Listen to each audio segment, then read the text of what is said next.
spinning tales from who knows where. A scream, a laugh, a twisted thrill. Oh, the radio's hot and the night stands still. Turn it up louder, feel the shiver climb. Oh, the clock strikes terror. Right on time, it's Friday night, mama. Friday night lives, talking horror and drama. It's Friday night, mama. Oh yeah, Friday night lives. Friday night lives.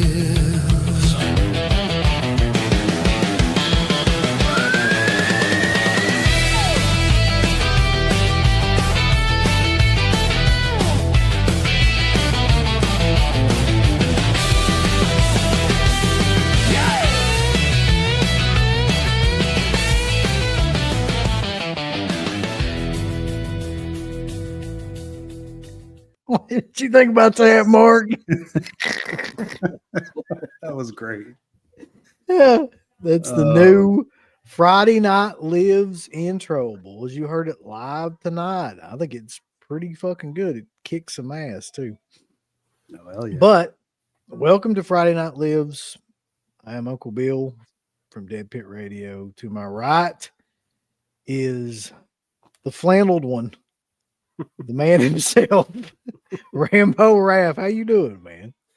Doing well. Can't complain. Another fun time it'll be. Thanks for having me once again, and hope everyone is going to have a safe and happy weekend, and we have a lot to talk about. And again, hope everyone's having a good start to their holiday season as we're getting close to Christmas already. Yeah, there's a lot of stuff to talk about. We're going to go through a bunch of stuff, but below me is the master blaster himself, Stuntman Mark. How you doing, man? I'm doing good. Hopefully everybody out there is not freezing their asses off like I am here in Illinois, but Oh, I'm freezing my ass off. For sure. Let me see. should be a good time tonight. What is the temperature here? Let me see. Also, by the way, I see people throwing in their favorite Christmas movies or movies that they like for around Christmas. So we're not doing a ranking. It's not a tier list. It's not the 30 best Christmas movies. It is a website list, basically, that we're going to be going through. So just kind of ripping on like all those titles, no ranking, no nothing like that. Yeah, but we're people gonna. how they just say their favorites, of course. Oh yeah, for sure. But No, I don't want them. I don't want their favorites. I'm not gonna allow it in the chat. If you say your favorite movie in the chat, I'm gonna ban you. Fuck you. Yeah, Like, Mark doesn't like that. No. Mark hates white Christmas.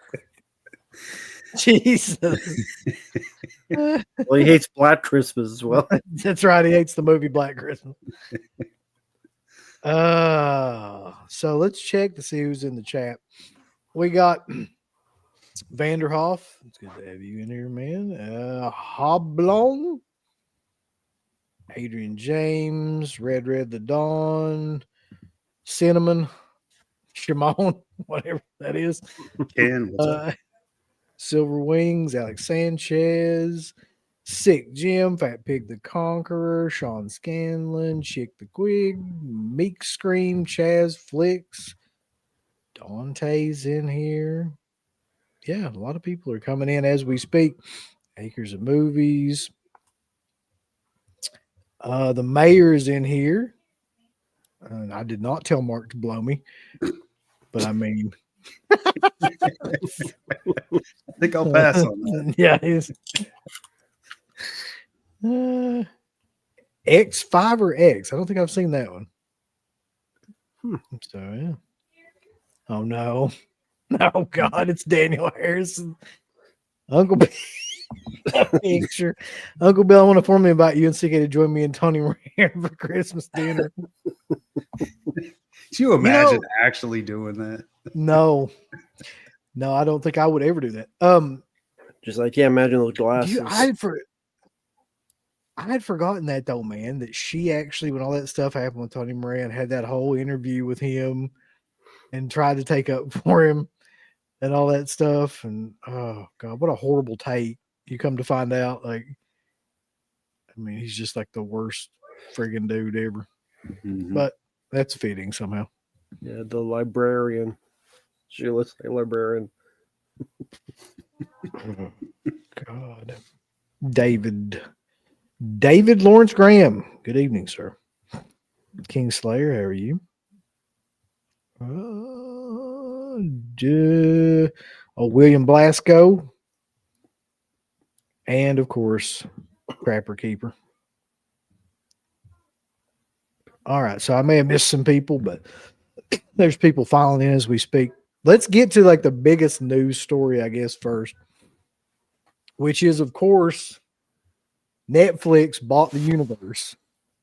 At this point, man, I was looking at that number and I was like, if you can spend $82 billion, what the hell, like, couldn't you buy? Like, you could pretty much buy a country for that, couldn't you? Like, I mean, several. Mhm. Yeah, that's the first thing.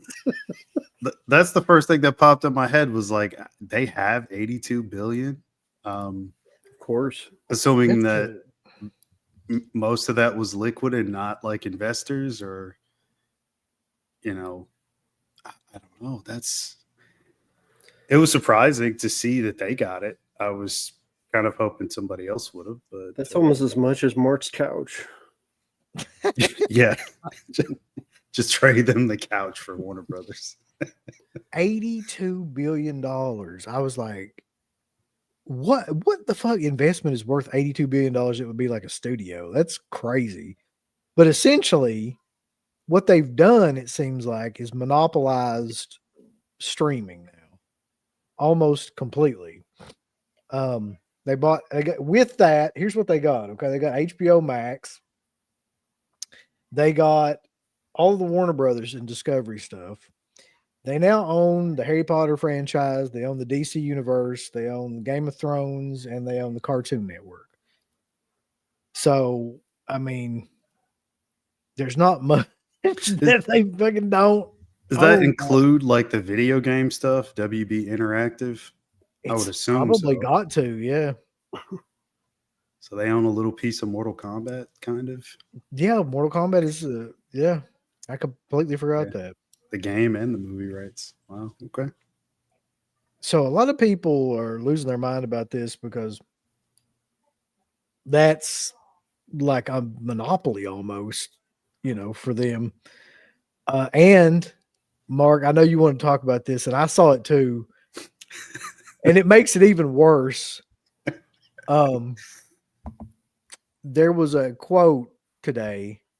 I don't know if you have it up or not, or if any. I do. Okay, go ahead. And this was a quote from one of the co-CEO of Netflix. Okay. He said, so I'm guessing they're seeing some negative backlash from people online, early comments, and like people are chiming in. But he says he's saving Hollywood by adapting to consumer demand for home viewing, calling traditional lengthy cinema windows as being old-fashioned.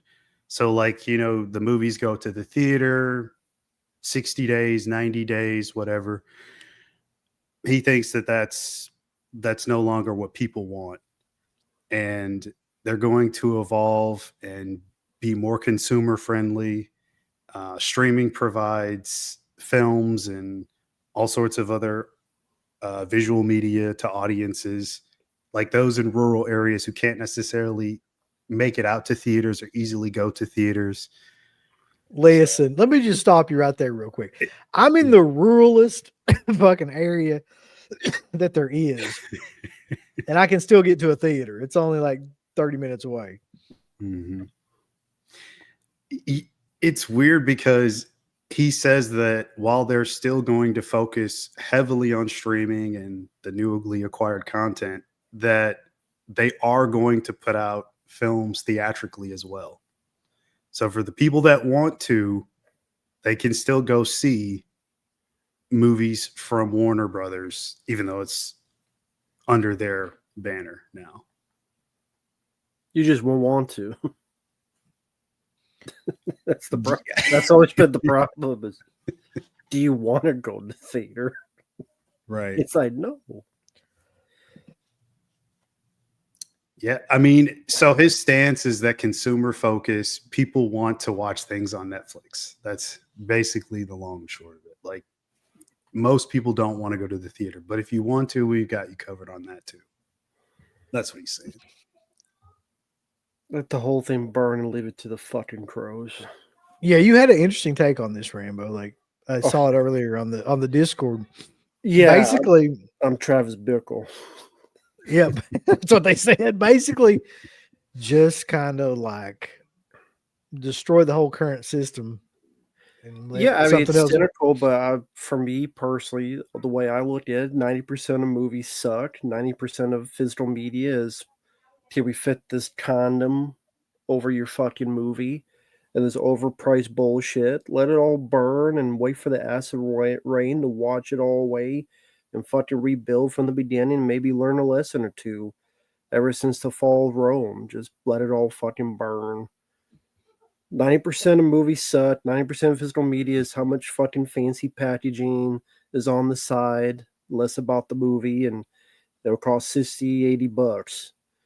I mean, it's just going to get worse before it gets better. So just let it all fucking burn and again leave it to the fucking crows and let the acid rain wash it away. Fuck it all.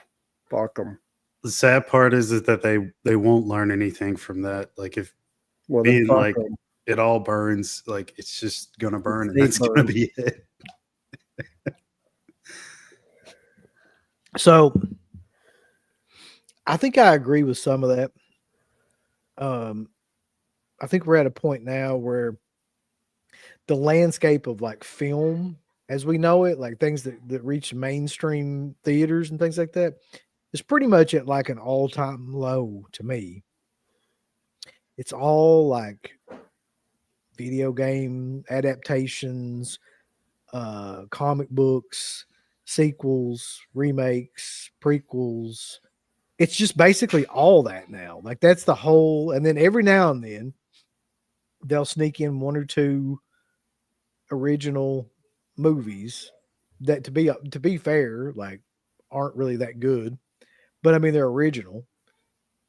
So I think I do agree with the idea of like something needs to happen where people are like, we really got to like do something different. We got to think outside the box or something to make films again, to make some sort of impression on this landscape now that, you know, everything's owned by this fucking giant company. But do I think that'll happen? Fuck no. What I think will happen is just this giant company would be churning out even more like IPs and shit from their streaming platform will be showing up in theaters. They're going to And exploit the IPs that they just acquired. yeah, It's that's the all same that thing that Disney did when they got Star Wars. Somebody said in the chat canceling that Matrix movie, that's probably not even going to happen.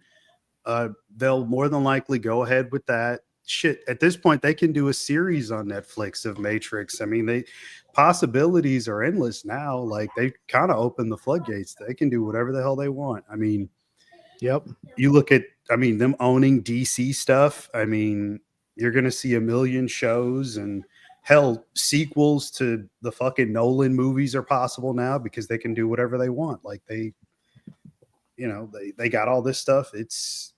They're only going to exploit it. No way you buy all that stuff and sit on those properties. It's not going to happen.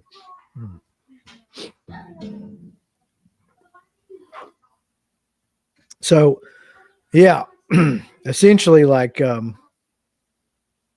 it's going to be a giant clusterfuck of stuff that we probably won't want to go and see. But, you know, the question I have is, do I still want to go to the movies?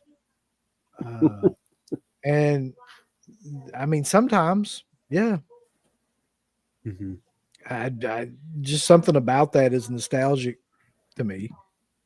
And even though I know that the movies are going to suck, and trust me, they do suck, um, I do want to go. So the question is like, eventually, like, what are you going to go see? I don't fucking know. I don't know. I do not know. Mortal Kombat versus Superman or something. Probably. It'll probably be something like that. Yeah. Like it'll be some sort of like DC Universe versus Mortal Kombat movie. I guarantee you. Mhm. Mhm. Let's see. You guys seem to forget Warner Bros. Are pretty much as exploitative, not to defend Netflix, a company is a company. To a degree, every studio is, yes, but when you have a streaming service accompanied with that where they're in need for new content, yes, they've got the library, but they've also got carte blanche to do whatever the fuck they want now. At least with like some of the studio partnerships between studio and director. And I mentioned Nolan previously. I know he had a partnership with them before he went to Universal, but like there was some sort of loyalty there between filmmaker and studio for certain people, not everybody. But I just think that the gloves are way more off now than before.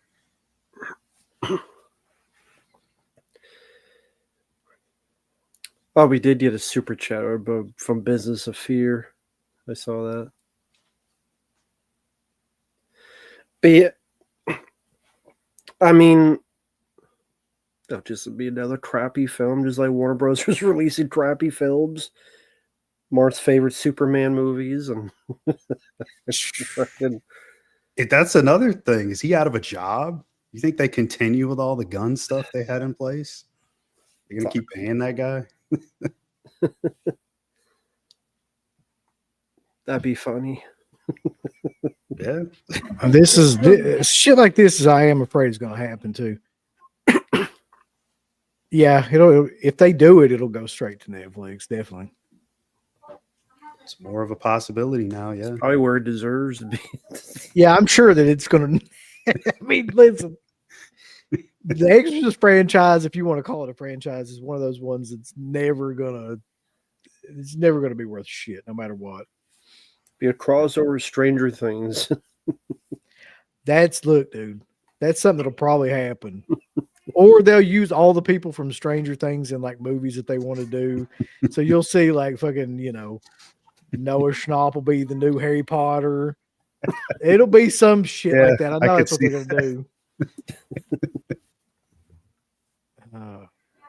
The Carrie, yeah, he is working on the Carrie remake. So which one is he doing? Is he doing them both I think together? Or he's is that doing both. Exorcist? Okay. He's in that South Zendaja. It's just all the remakes, all the fucking. Making a Harry Potter TV series. Oh, that's fucking great. If there's one thing we need, it's a TV series. I'll be sure not to watch it. So question is there anything good that will come out of this? You'll get a Conjuring Netflix TV series. Yeah, I'll get a lot more requests to rant on shit. So I'll be happy. I'll get paid a lot more. That's true. So bring it on. It's going to be all crap. I'll be here for it. I'll be ranting all the way. So that's why I might let it all burn. Be happy. Get ready for 10 more Beetlejuice sequels. Yep.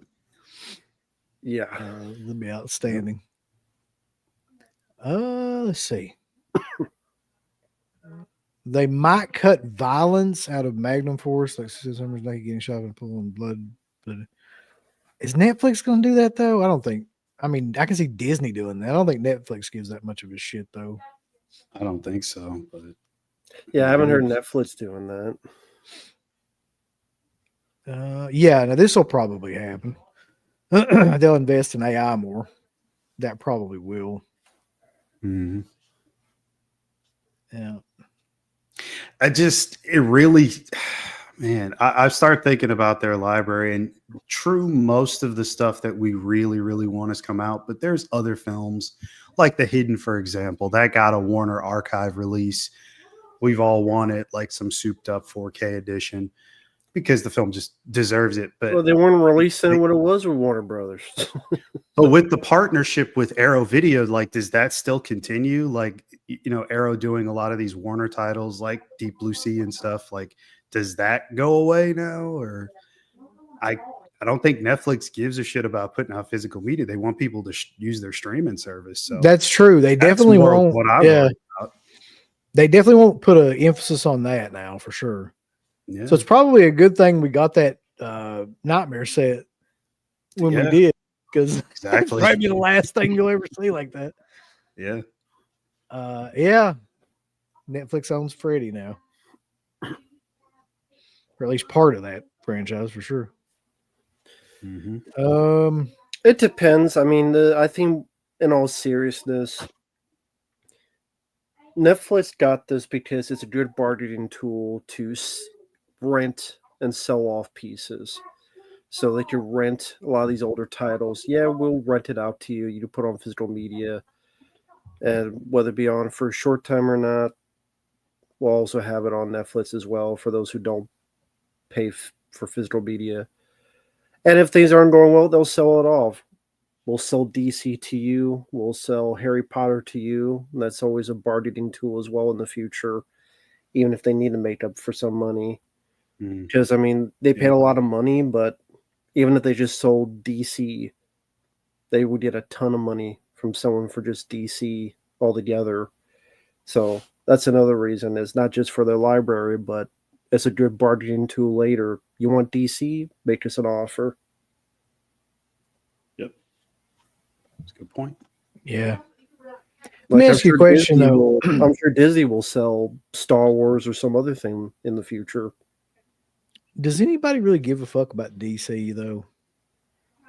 I mean, even like hardcore comic book loving fuckers that go to movies and watch that stuff all the time. It seems like DC is just the shits anyway. Like, I mean, the last Superman movie, it was what it was. Like, what that franchise has really done. I'm sorry, that brand has really done everything it can to hurt itself at this point, in my mind. I mean, I definitely don't have any faith going forward. I already didn't, but it's even worse now. So, yeah, I mean, I care about the characters. I mean, I still like the Batman character. I'd be cool if we got more good Batman movies, but like a lot of that's just really up in the air. That's why I was mentioning the whole James Gunn thing. Do they keep him around? Like, how does that? I hope not. Look, man. Me neither. Listen, that shtick's kind of like run its course. Like it was needed for a while, and it's just done. Like he's run that same shit in that sardonic humor thing into the fucking ground now. It's like, yeah, we need something different. Let's move it along. I would agree. Probably long enough to let him hang himself. Not literally. I'm talking about like figuratively. Like he'll make some movie. Rambo over here. Somehow clip that for sure. Yeah. Hang himself. But he'll make a movie or two, and if it doesn't do well, it'll give him a reason to kick him out and replace with their own guys. Oh God. What happened to Warner Archive and Grubworm or Groove? Sorry. I'll be honest with you, I don't give a shit what happens to Groove. I want that to go away. Groove has go away hate with me with that fucking 2000 spelling. Like putting a Z at the end of everything. I hate the way they spell that company. They own TNT and TBS too. Now that's interesting. Okay. So AEW and WWE crossover. Yeah, I think it might have been Wes texted me and was like, AEW could be like over with because essentially they own all the TV rights now Yeah. to AEW. So if they don't want to go along with that shit, that's pretty much it for them in terms of. Well, I mean, they could. You could keep going, I guess, but without a TV deal, you're. Well, I mean, pretty they much- could charge Tony Khan a price. You know, he'd probably pay it too if they did. I mean, No they need to matter. start making this 80 billion back. Because you have to make it back and then do a profit. So now the beginning's going to be how do we get this 80 billion back in order to start being in the green, and that's going to be their first hurdle is regaining this 80 billion back. And how many years is that going to take? That's a long term plan, I guess, because I don't know if you recoup $80 billion that quickly. I don't know how. Yeah.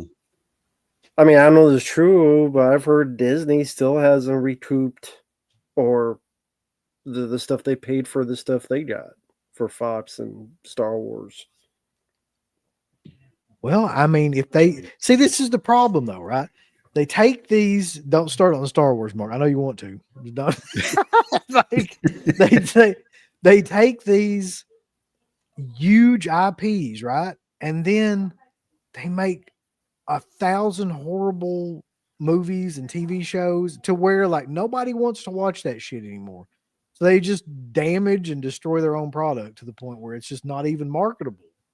And then you're left with just something nobody wants to see. Whereas if you just be smart and kind of do what the fans want and not put out 5,000 TV shows with different, spin-offs from that universe that nobody cares about, nobody watches, it just oversaturates that market. They have that Rogue One shit, The Mandalorian, and I don't even know how many of those shows there are now for Star Wars, but like way too many.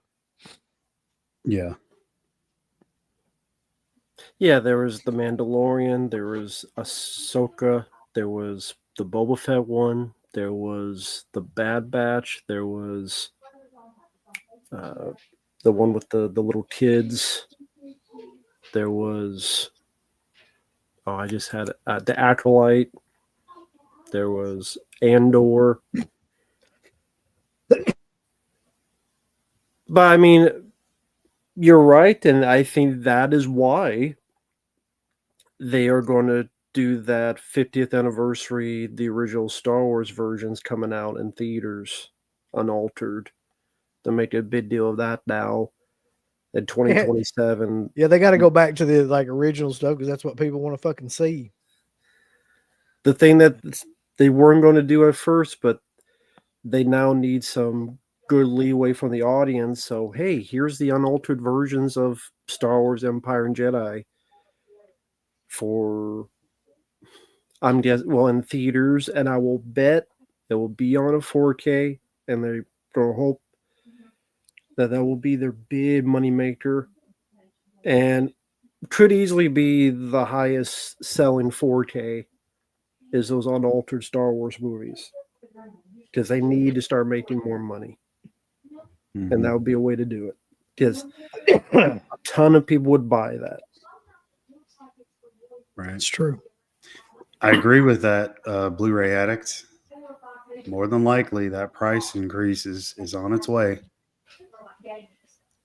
Oh yeah, Netflix. Yeah, Yeah, that's the most immediate, guaranteed way to see a nice amount of profit right away. I mean, that's not with me. I pay this.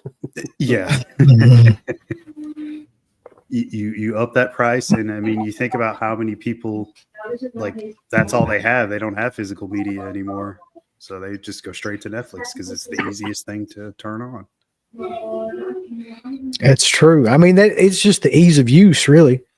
Like, I still have Netflix. It's probably the only streaming service I still have, I think. Like, because there's no reason to have Peacock anymore because they don't show any of the WWE shit on there anymore. So it's like, the hell would that's the only thing that I had it for. No Disney Plus. I do have Disney for the kids, yeah.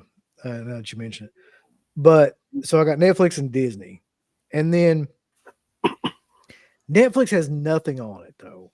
Like legitimately, I'm not just saying that. The only thing I ever watch on Netflix is documentaries.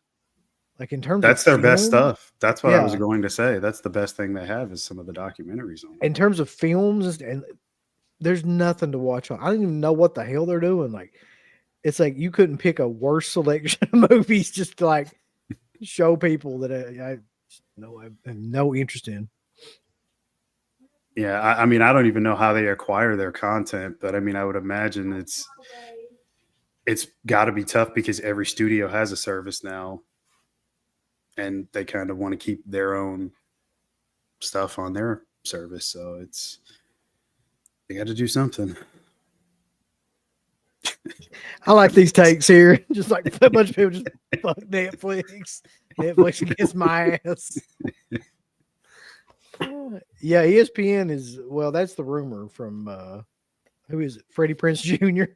I think of all people is that ESPN they'll never recoup that money. By the way, I'll just go ahead and tell you because unfortunately they bought that at the exact fucking time that wrestling took a fucking nosedive, which is what's happening now.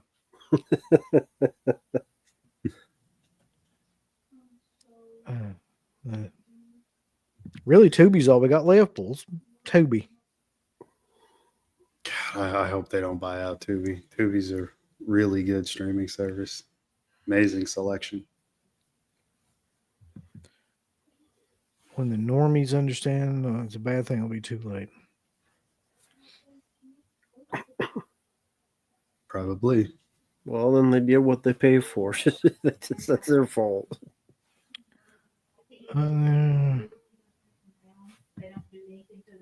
Yeah, I think I was just using Star Wars as an example of like running your product into the ground, which is what they're going to do with Harry Potter and all this other shit. Yeah, but I don't give a shit. They run Harry Potter to the ground. To be honest, they make Harry Potter fucking porn for like, I don't give a fuck. I ain't watching it for the kids. Tubi actually does have a better selection than Netflix. Is the wild thing. It's completely free. And like I go on there and you can find like slasher films from the 70s that you've never even heard of. I mean, in terms of horror films and Italian films and things like that, it's 1,000 times better.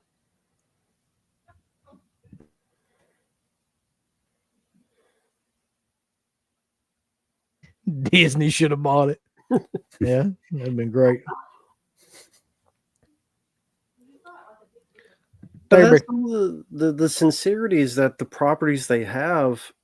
In all honesty, there's nothing that they had that I really care to see in the future. DC, haven't cared about what they've done in a long time. Harry Potter, I was never into. Lethal Weapon, you didn't ever need any more Lethal Weapon stuff. Obviously, like other Warner Bros. Properties, I can't think of anything that said, "Oh, I wish I could have seen more of this and more of that." I just can't right now. Matrix, that died long ago for me. So what about Game of Thrones, buddy? You don't like the Man Mountain guy? I never care about Game of Thrones. You know what? I never did either. I never watched a single episode of that show. But they tried so hard to shove it up my ass, like it was ridiculous. Who was doing that? HBO, I guess. Oh, God damn. Nah, I saw a few episodes. I'm like, whatever. I mean, I'm not a big fantasy guy. Like, I saw Lady Hawk. That film sucked. Unless it's like Conan or Army of Darkness, I don't really care about fantasy. So, me either, to be honest. What is this? Did you guys hear about the Return of the Living Dead cast members getting into a physical fight at Days of the Dead? Mark, you heard about this? A physical fight? No, but I did hear that something happened. Well, I kind of touched on this on the last stream we did. Something happened because you did not have all of the cast members on the stage. It was maybe about 3 or 4 of them. And the others were just there. And then the whole Linnea Quigley thing, she's not even a part of it. So I don't know what the hell's going on. I don't know anything about a physical fight, though. Yeah, I hadn't heard anything about that. That'll be a great video though later, like to cover that shit. Yeah, probably not. No, Mm. don't hold your breath for that one. I don't think I was holding my breath for that one anyway, though. Even before that,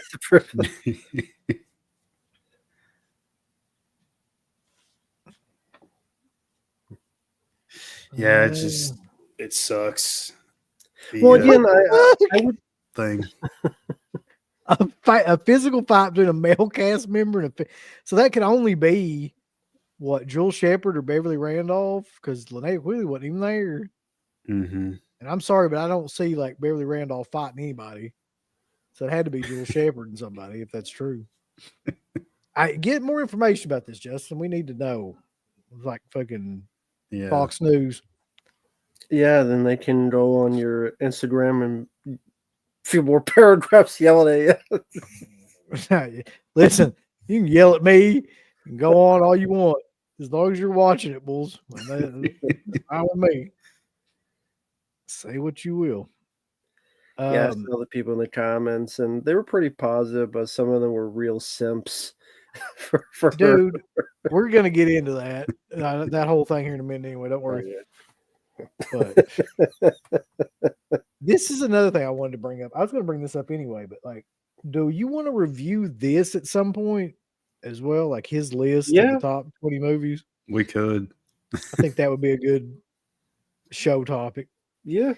And the fact that he shit all over Paul Dano, which I don't really fucking, I didn't even know that Paul Dano was hated until I'm not a he came fan, out. so Paul Dano is just a guy that like was there. He's another one of those guys that's in a ton of really good movies, but he's not necessarily the reason why the movies are good. That's my interpretation of him and his career. Never been a big fan. I don't get the utter love for him. So, Mark, do you have a foot fetish too? Yeah. No. How does that?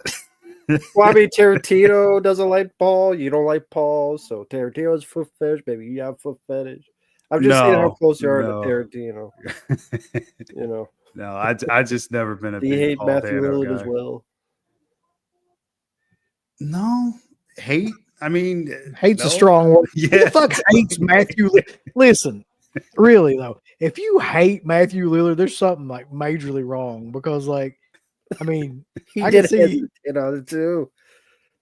I With can the see foot like fetish maybe question. just He thought about it. He's like, do I hate it? I don't know. You're Yeah. easy to say you hate black and you hate white, but foot fetish, you're like, I don't know. I don't know if Maybe. I mean, I don't hate Maybe someone's if it was feet. on my Like, couch. that's Mark is currently questioning his sexual fetishes. What if the foot was on the hanging out. couch? You're 8,000 I don't. inches. No fetishes here. I don't have any. This is a judgment-free zone, Mark. It's all right, even if you do. No Sure. kink shaming. It's okay, Mark. You can like it. So going back to the Return of the Living Dead thing real quick, Sean Clark confirmed it on Slippy's stream the other day. Okay. Mm. I need to reach out to Sean Clark, see what's going on. Yeah, like I'm guessing he represents some of them because I don't think he was there. He probably does, yeah. Like I know I would have bumped into him, and I didn't see him at all. So. Yeah, I can't wait to figure this out. Joel Shepard versus Daniel Harris. Okay, this is a good spot as I need to get into this, I guess. So I don't know how many people have. Hopefully, like most people that watch our show have seen the video where we recently did that about her rebuttal, and yeah, Lord,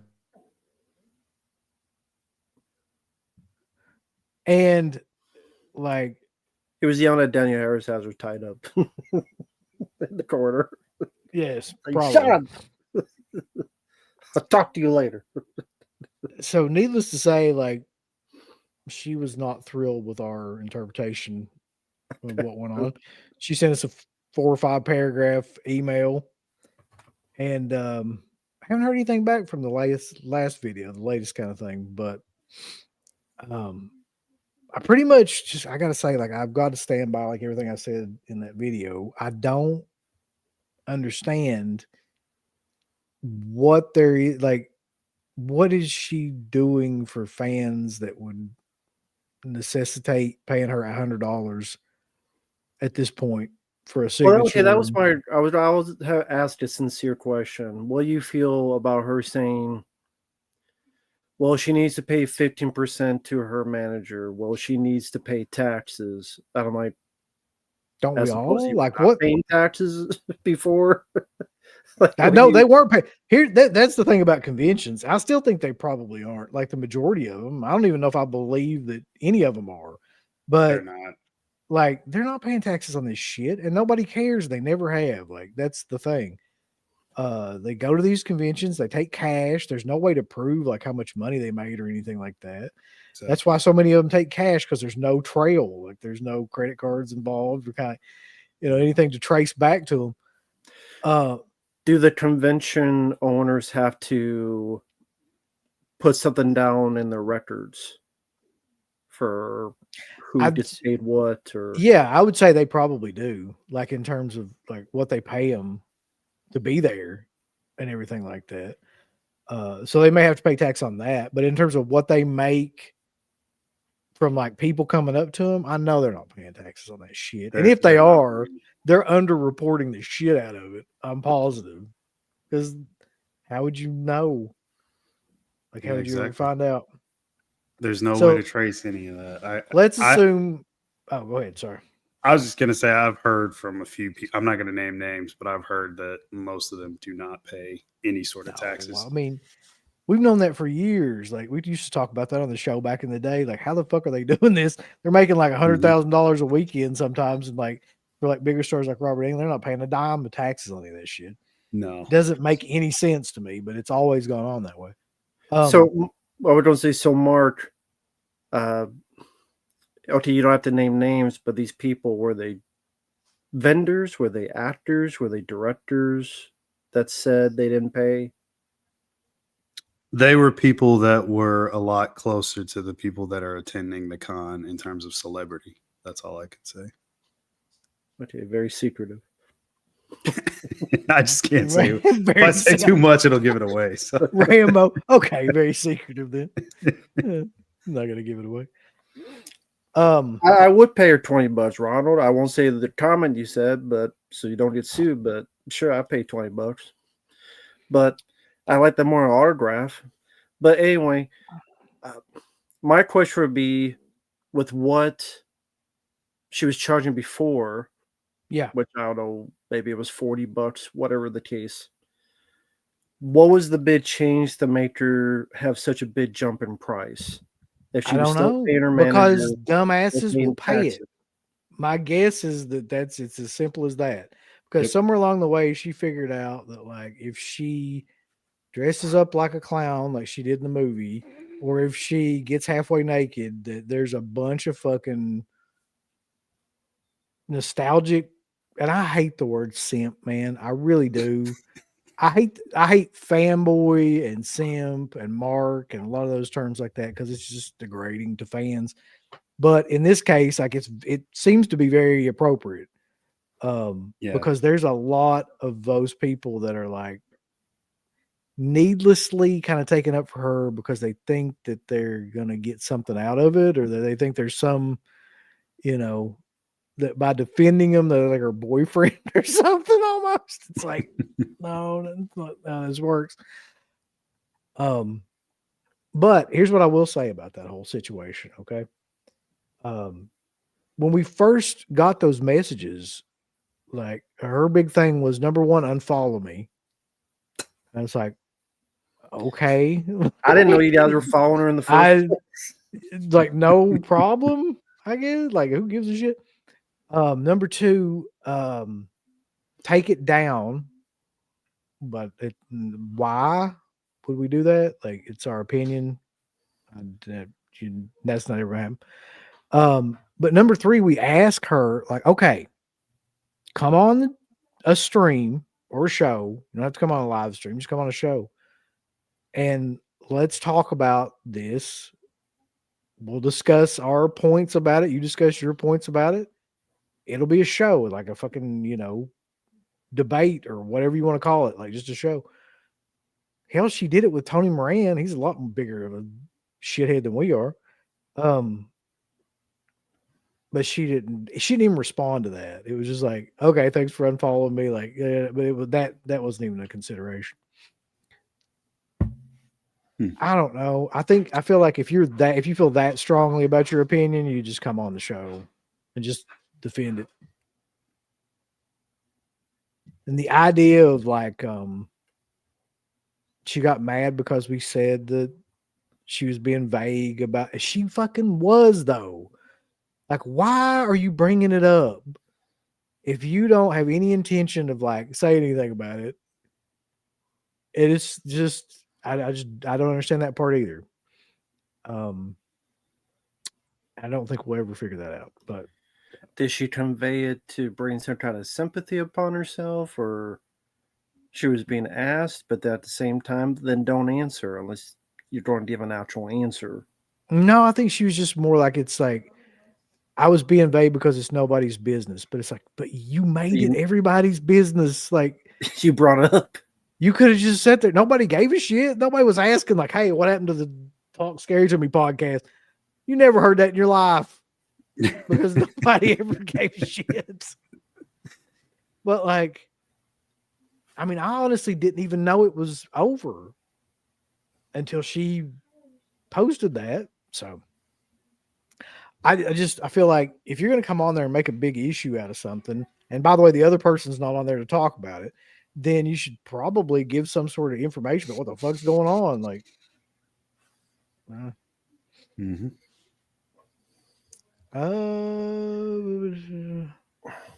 her saying, yeah. I believe that, yes, might be true.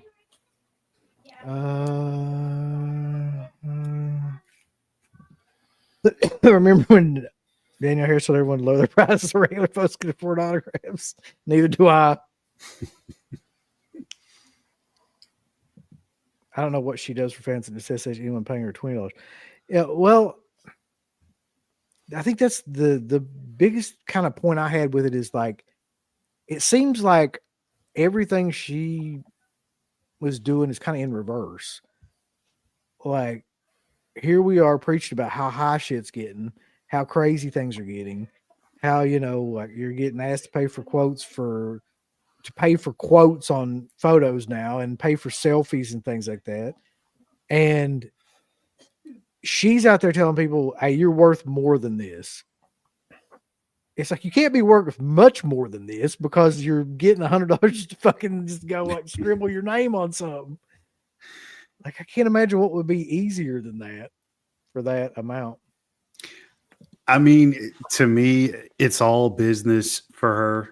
She seems to be very much about getting paid, which I can understand to a point.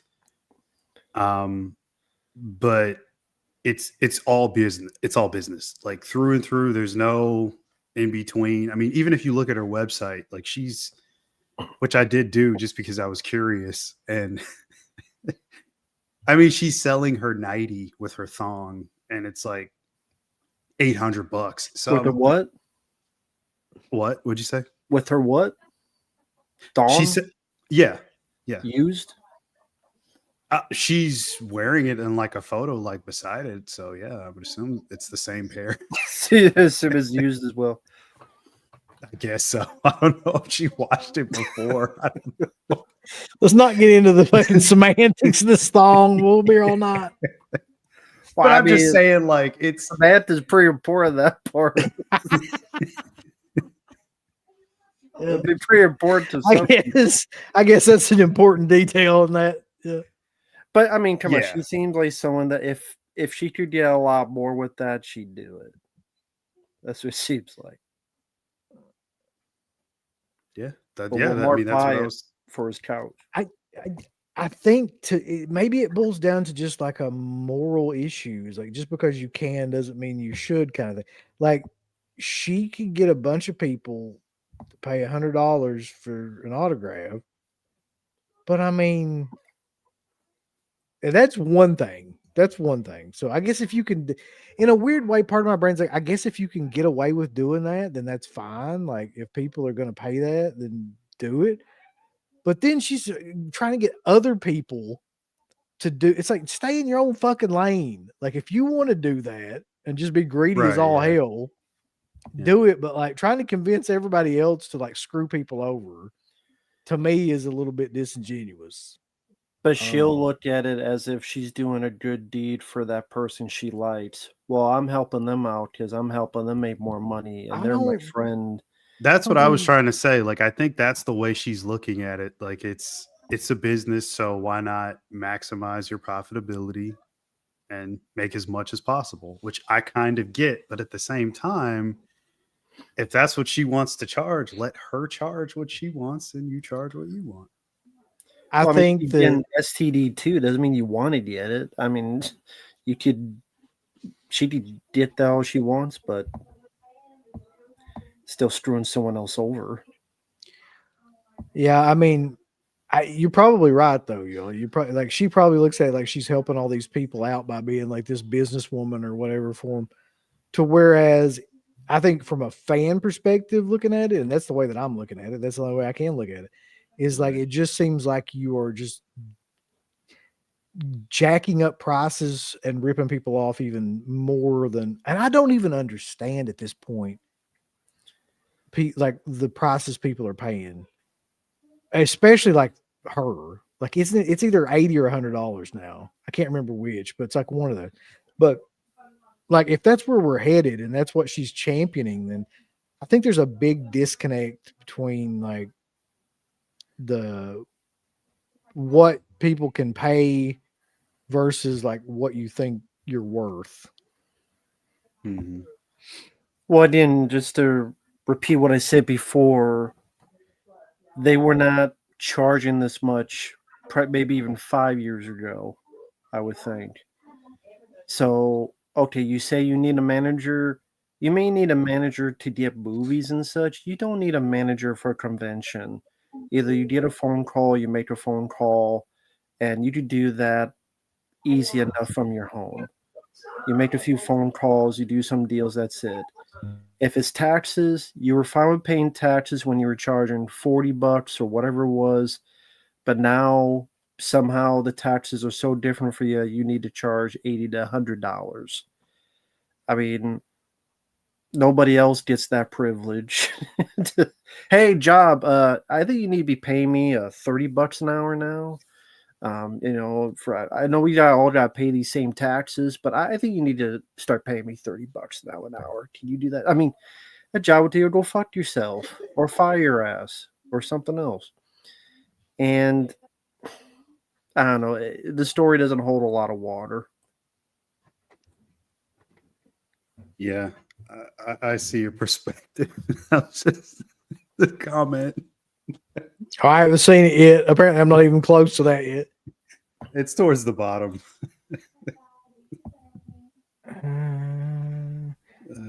Double Impact and Sudden Death and Line Hunter for no, but I'll buy all those.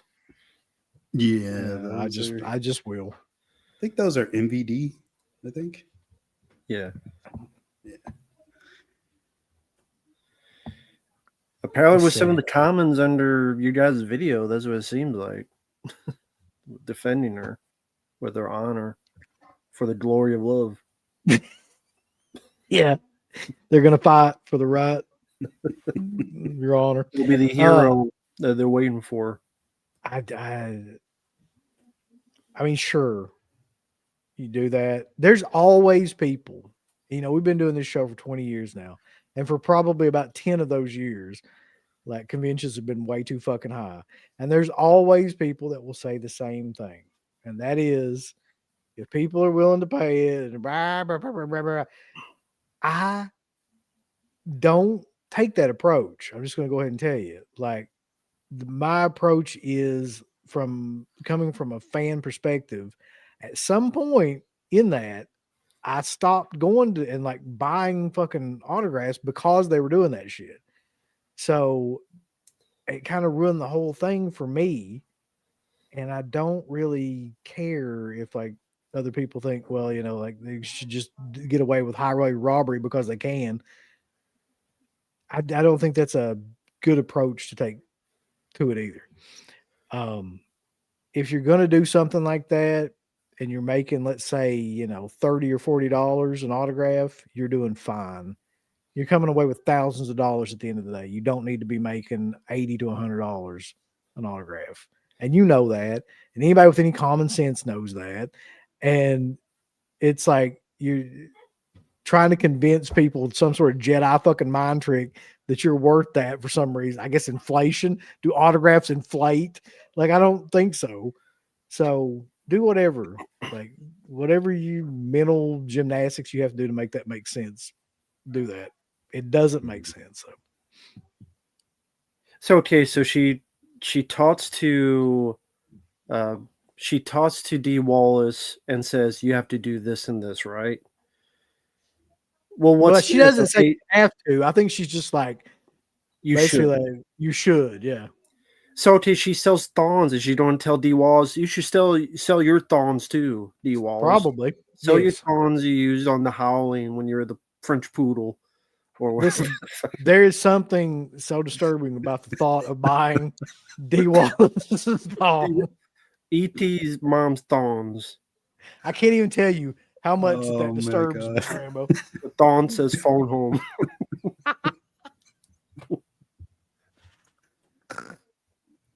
Oh, Fuck. Jesus.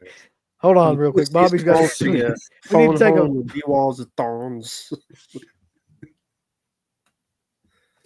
oh god. Pussy calls to you. You can phone home with D Walls of thorns. Here's your 1-800 number. If you thought Cujo was rabid, these prices are rabid for your pocket, for your wallet. I love the idea of that. Oh, phone home Coming soon. with D Wallace's thong. All right. Here we go. Oh, Now shit. for something completely different. Thank you, Bobby. Let's see. Matt is at an entrance doing his fist up in the air and punching the air. Matt starts walking to the ring, walking through the bridge floor, and walks up the invisible steps that are not there and drinks his mellow yellow. I'll be like my Breakfast Club. Fist in the air. Invisible steps that are not there. God. Oh, like damn the it. audience who's not there. More and more with these arenas and these wrestling. Yeah, that's true. Bobby, you're a damn modern day poet. Don't ever change, please. She's got used and unused thongs for sale. Come on. Let's get with the program. I ain't buying it. You talking about D Wallace's or Daniels? Daniels. Maybe both. Well, Mark buy them. No. You put them under your couch. Ah. Made the couch more profitable. It's simple. It's thugonomics. It's basic thugonomics, folks. You charge less people, more money, less work, less time spent, maximize profits. Yep. Mm-hmm.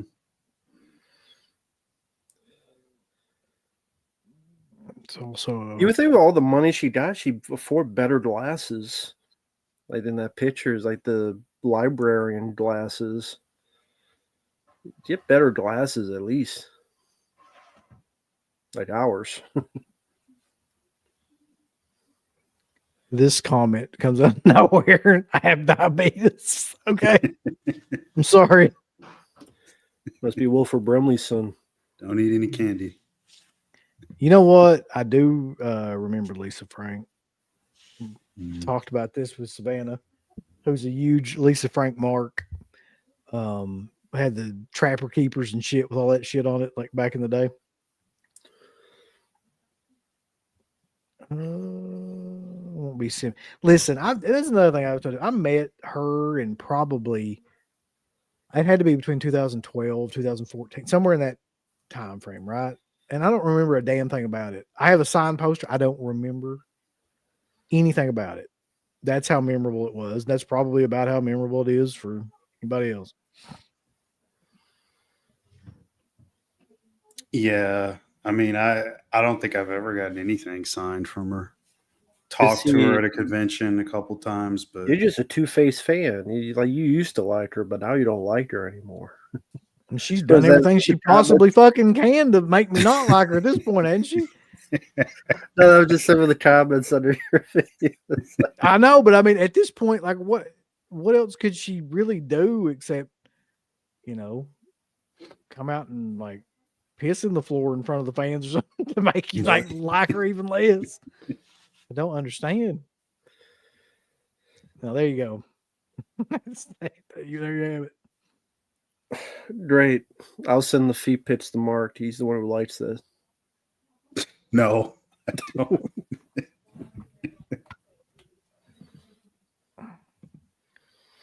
Okay, so onward from that though. Did any of you guys watch the Uncle Creepy interview that we did? Very interesting interview. Mhm. It definitely gave me a different take on it. And I'm curious about Mark's views on Damien Leone because you've talked with some of those guys. I didn't. Sorry, go ahead. No, I don't say like your opinion on. Seems like Leone is a chicken shit or something. I mean, he doesn't want to pick sides. Doesn't want to stand up for anybody. I haven't Mark ain't gonna listened say to. shit. Listen, No, I'll tell you wait, this right wait. now. So I haven't listened to all of it. I'm about like halfway through it, and I don't even know if you guys got to Damien in the part that I've heard. So that's what he said, that he's not sticking up for people or something. Well, it was him and the producer guy. Mhm. Come back in. Yeah. Come back. Yeah. Again, as soon as I'm ready to say something, it wants to fucking freeze. Fuck the internet. That's how it always goes. It's like you get with the lady and then you get the whiskey dick. It's like, okay, come on, wake up. But long story short, Uncle Creepy did a lot for those guys. Mhm. When Terrified 2 came out, he did all he could. Production, publicity, did kind of a handshake deal. And then I forget the name of the producer, Yeah, me but too. he Yeah, Phil. did not like that Uncle Creepy was more well known than him. And so that's why he fired Uncle Creepy. Because his name was more popular than the producer. So Uncle Creepy called Damien, and then Damien said, "That's your guys' problem," and didn't want to pick sides. Now, So even though I it seems can Uncle one. Creepy help. Yeah, go ahead. I was gonna say I can 100% see that happening. That Oh yeah. conversation, because that's just how I feel like that a lot of this shit works, and especially like if you've got something that's like that popular, that much of a marketability kind of thing, I can 100% see him being like, I don't want any part of this. This is between you and like the producer. Like I didn't have anything to do with it. I don't want any part of it. I guess that if that whole story that he told is completely accurate, because there's always more sides to a different story or more sides to the same story. If that story is true, the part that's most kind of like concerning to me is that I know that guy helped that movie because I remember that time period when that movie came out, and I know that he did. I mean, there's no like disputing that really. His name was all over that, and especially the second one as a producer, and like I know that he helped market that fucking movie.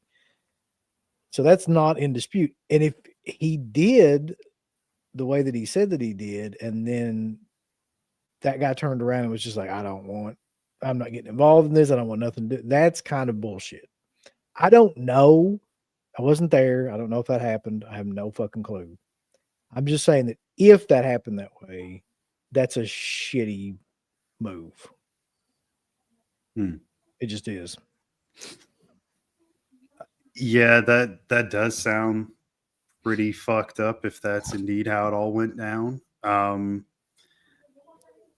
I guess it would be kind of hard to play peacemaker or step in the middle of it, given the fact that you probably feel like you owe loyalty to both guys on both sides, if you're Damien, that is.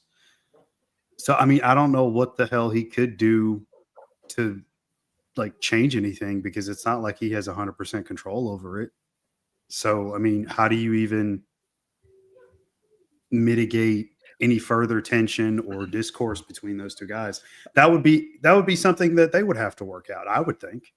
Like, what's he going to say? No, no, you guys don't do that. Don't act that way towards each other. Let's just be friends. I mean, Well, it's Damon still could ask going to the be producer, one why'd you guy fire versus the the guy? other. Damon What? could ask, "Hey, producer, why do you fire this guy? Is it really because he's more popular than you? Don't be a chicken shit." Even if he did ask him, what's that going to settle? Like, how? Okay, so he knows the answer. Then what? How does that fix anything? You could ask, "Why you being such a pussy?" But still, how does that fix anything? I mean, you're just asking I mean, questions, getting answers. It's not going to fix their Well, you relationship. maybe see what his major malfunction is and figure out your deal. I don't know. Get a fucking female at the clown, get laid. I don't know. Maybe it's fucking something else. I feel Whatever like your major fix in your malfunction. in any area of business, though, you've seen something like that go down, Hmm. where it's like somebody's been there the entire time, and somebody else is kind of like up the ladder a little bit, and then something happens and they get rid of that person, and the other person's like, I don't want to sacrifice like my spot in any way, so fuck it, like I'll just whatever happens happens. Now I don't necessarily think that's a great way to be, but I know that it happens constantly. I'm not saying that he could have like saved his job. I don't know how that would have worked or anything like that, but I am saying that he could have, like, he never talked to him again after that, essentially. I am saying that he probably could have, like, you know, found something for him to do in other movies or talk to him or, Mm-hmm. done something more than that. I don't think anything happened between the two of them from what he You was know what he saying. could do? He could do, okay, you and you get in a room here, hash it out. I'm right here. What's the beef between the two? Is there something else I don't know about? Hey, dude, is this really because this guy, he has a more popular name than you? Why does that matter? Like, like an adult would say. Mm-hmm. Not, oh, I'm Well, okay, going, you know. I'll use an example. Imagine one day, like, you get on this fucking stream, right? And Rambo's gone. And you're like, what the fuck happened to Rambo? And I'm like, I just fucking got tired of his bullshit and I fired him. What are you gonna do about it? And then you just like, nothing. We'll just do the stream. It's like, and you never talk to Rambo again. You never fucking like ask about it or anything. That's a similar kind of like thing. Right. So I don't know. Better not. He still has shit to send to me in the mail. It's because I made fun of long legs. That's why. He had enough of my BS.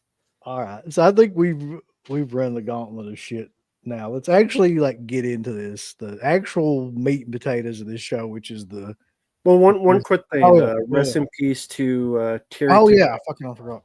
Yeah, go ahead, Rambo. For those who don't know, Terry Hawayuki Tagawa, who was the guy I watch a lot in the day, and especially in the 90s, a lot of action films. He was a good bad guy. Showdown Little Tokyo with Dolph Lundgren. Mortal Kombat as Shane Sun. He was in The Perfect Weapon. He was in Rising Sun with Sean Connery and Wesley Snipes. He was in a lot of those films. Sadly passed away. I heard someone with a stroke, something like that. Very sad to hear. Complications from a stroke or something. Yeah, complications from a stroke. Sorry to hear. I know he was 75 years old, give or take. And it's a shame. Good actor, underrated actor, did a good job in the movies he was in. So rest in peace to him. So it's a shame. What's the movie you all think about when you think about him? Like, what Mortal, immediately comes to mind? Mortal Kombat. Just Shane's being, doing, yeah. yeah. Oh, I I mean, love them showing on Little Tokyo as well. yeah. That's the one with Dolph Lundgren and Brandon Lee, right? Yeah. Yep, and Brandon Lee. Right. Yeah. Okay. Yeah. It just always goes back to Shang Tsung for me because he would go on to play the role again a couple of times with the web series of Mortal Kombat Legacy in 2013 and the video game as well. He would make his appearance for the first time as the character. So, yeah. Oh, and one that's very underrated and overlooked. He pops up and does a great job and kind of steals the show from Treat Williams, the Phantom. If you guys remember him in that at the very end, he pops up and he's always been a great villain, always the perfect heel in pretty much anything I've seen him in. So yeah, rest in peace. Yeah, he was in Perfect Weapon. Like I'd forgotten about that. Yeah. Mm. Yeah.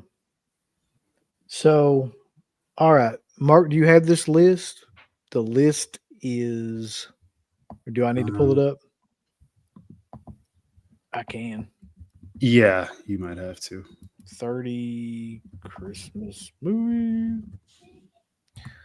30 best Christmas movies to stream the holiday season. Yeah, I put the link in Empire. the chat as well. Okay. So what we're going to do is basically just like, this is a list that's already been completed. You said it was by what? Fan? Empire Vote? magazine.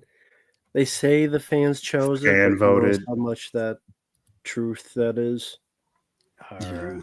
And we'll give our opinions on these. I'm going to go ahead and bring it up on the screen so we can like see it here too.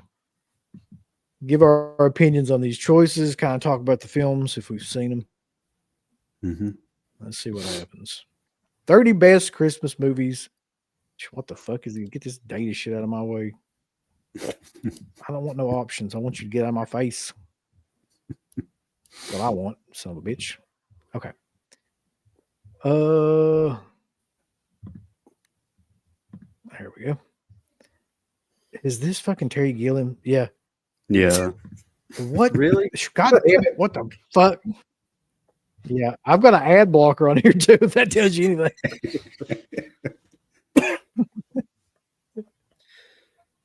Okay, who the hell thinks of Brazil? I've never seen this movie. Yeah, I mean, well, we all know Terry Gilliam. This is the first part in his, I guess you could say, unofficial dystopian trilogy, followed later 10 years after this by 12 Monkeys, which comes out in 95. This has Bob Hoskins, De Niro. I think Ian Holm is in it as well. What's funny is when I saw this on here, I was like, this is not really something I would consider a Christmas movie. Like, there is a Santa in it. It is around Christmas, but like the overall themes of it, it's not really a Christmas movie. I mean, there's some good imagery in it, which Gilliam's just kind of known for, but I don't ever watch this around Christmas ever. It's a good movie, but I don't know. That's a terrible choice. I wouldn't have this on my top 30 list of Christmas movies. No.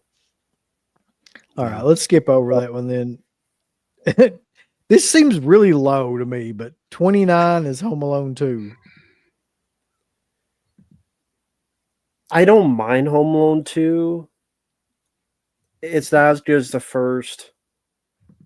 It's very similar to the first. It's kind of just repeating the movie.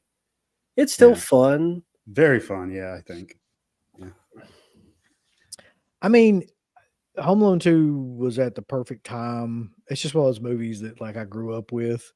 So it's got that nostalgia like hit for me.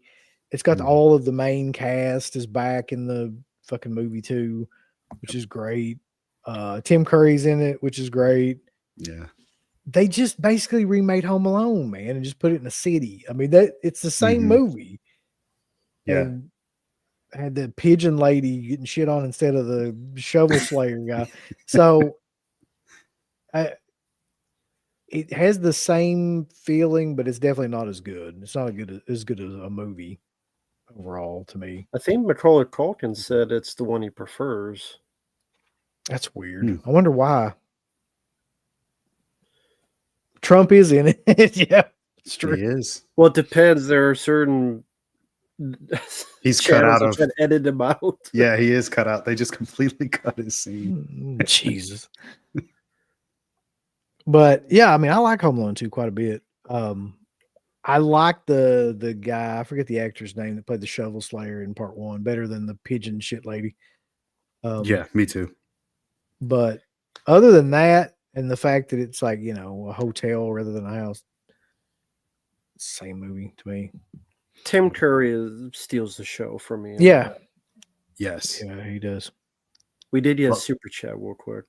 Love that Toy Story in the movie as There's well. a question from Mark, actually. The super chat. Hold on. Oh. What is it now? That's not about your foot pick. Okay. Let's see. Mark mentioned they had a conversation with Roger Avery about movies and physical media. I was wondering if Mark could expand on that. I can. Without taking too much time away from the list, we basically ended up talking about modern film.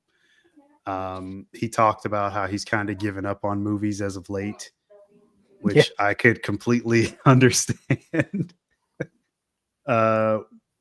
Shit. I mean, this was like an hour-long conversation. I'm trying to remember the most important beats of it.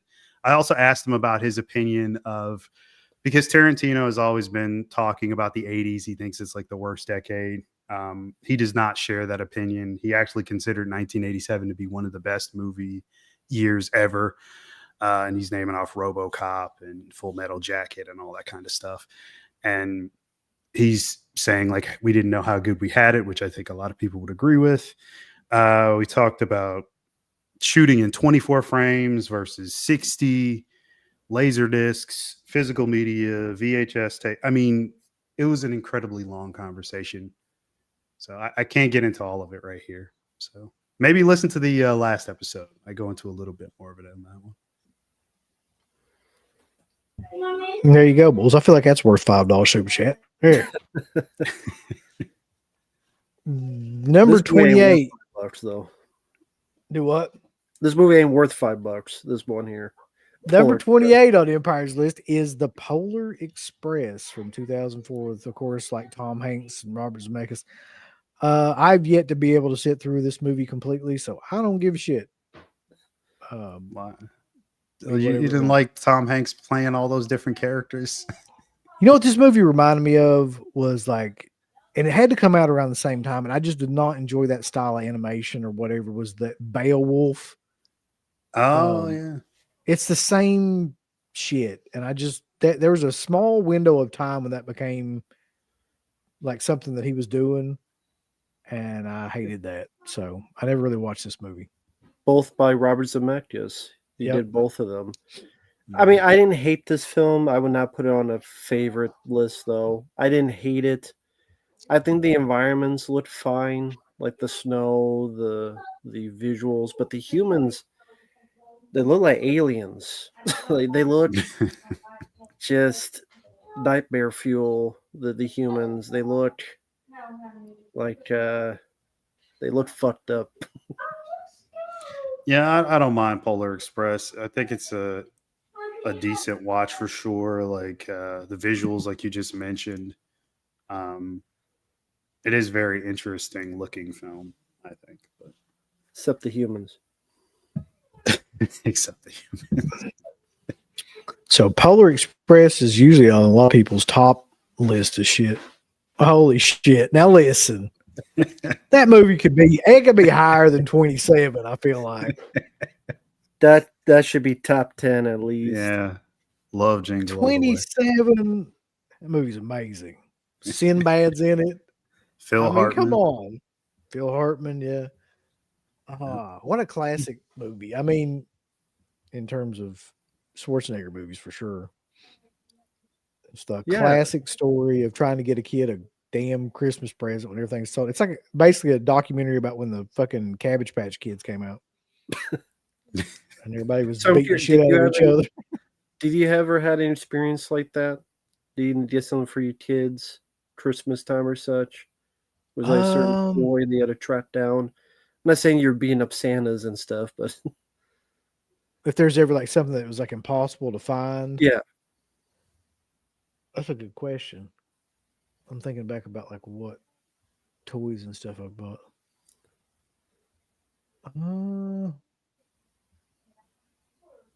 I don't remember like one. See, like growing up, maybe it's because things became like more kind of mainline with Amazon and stuff like that. But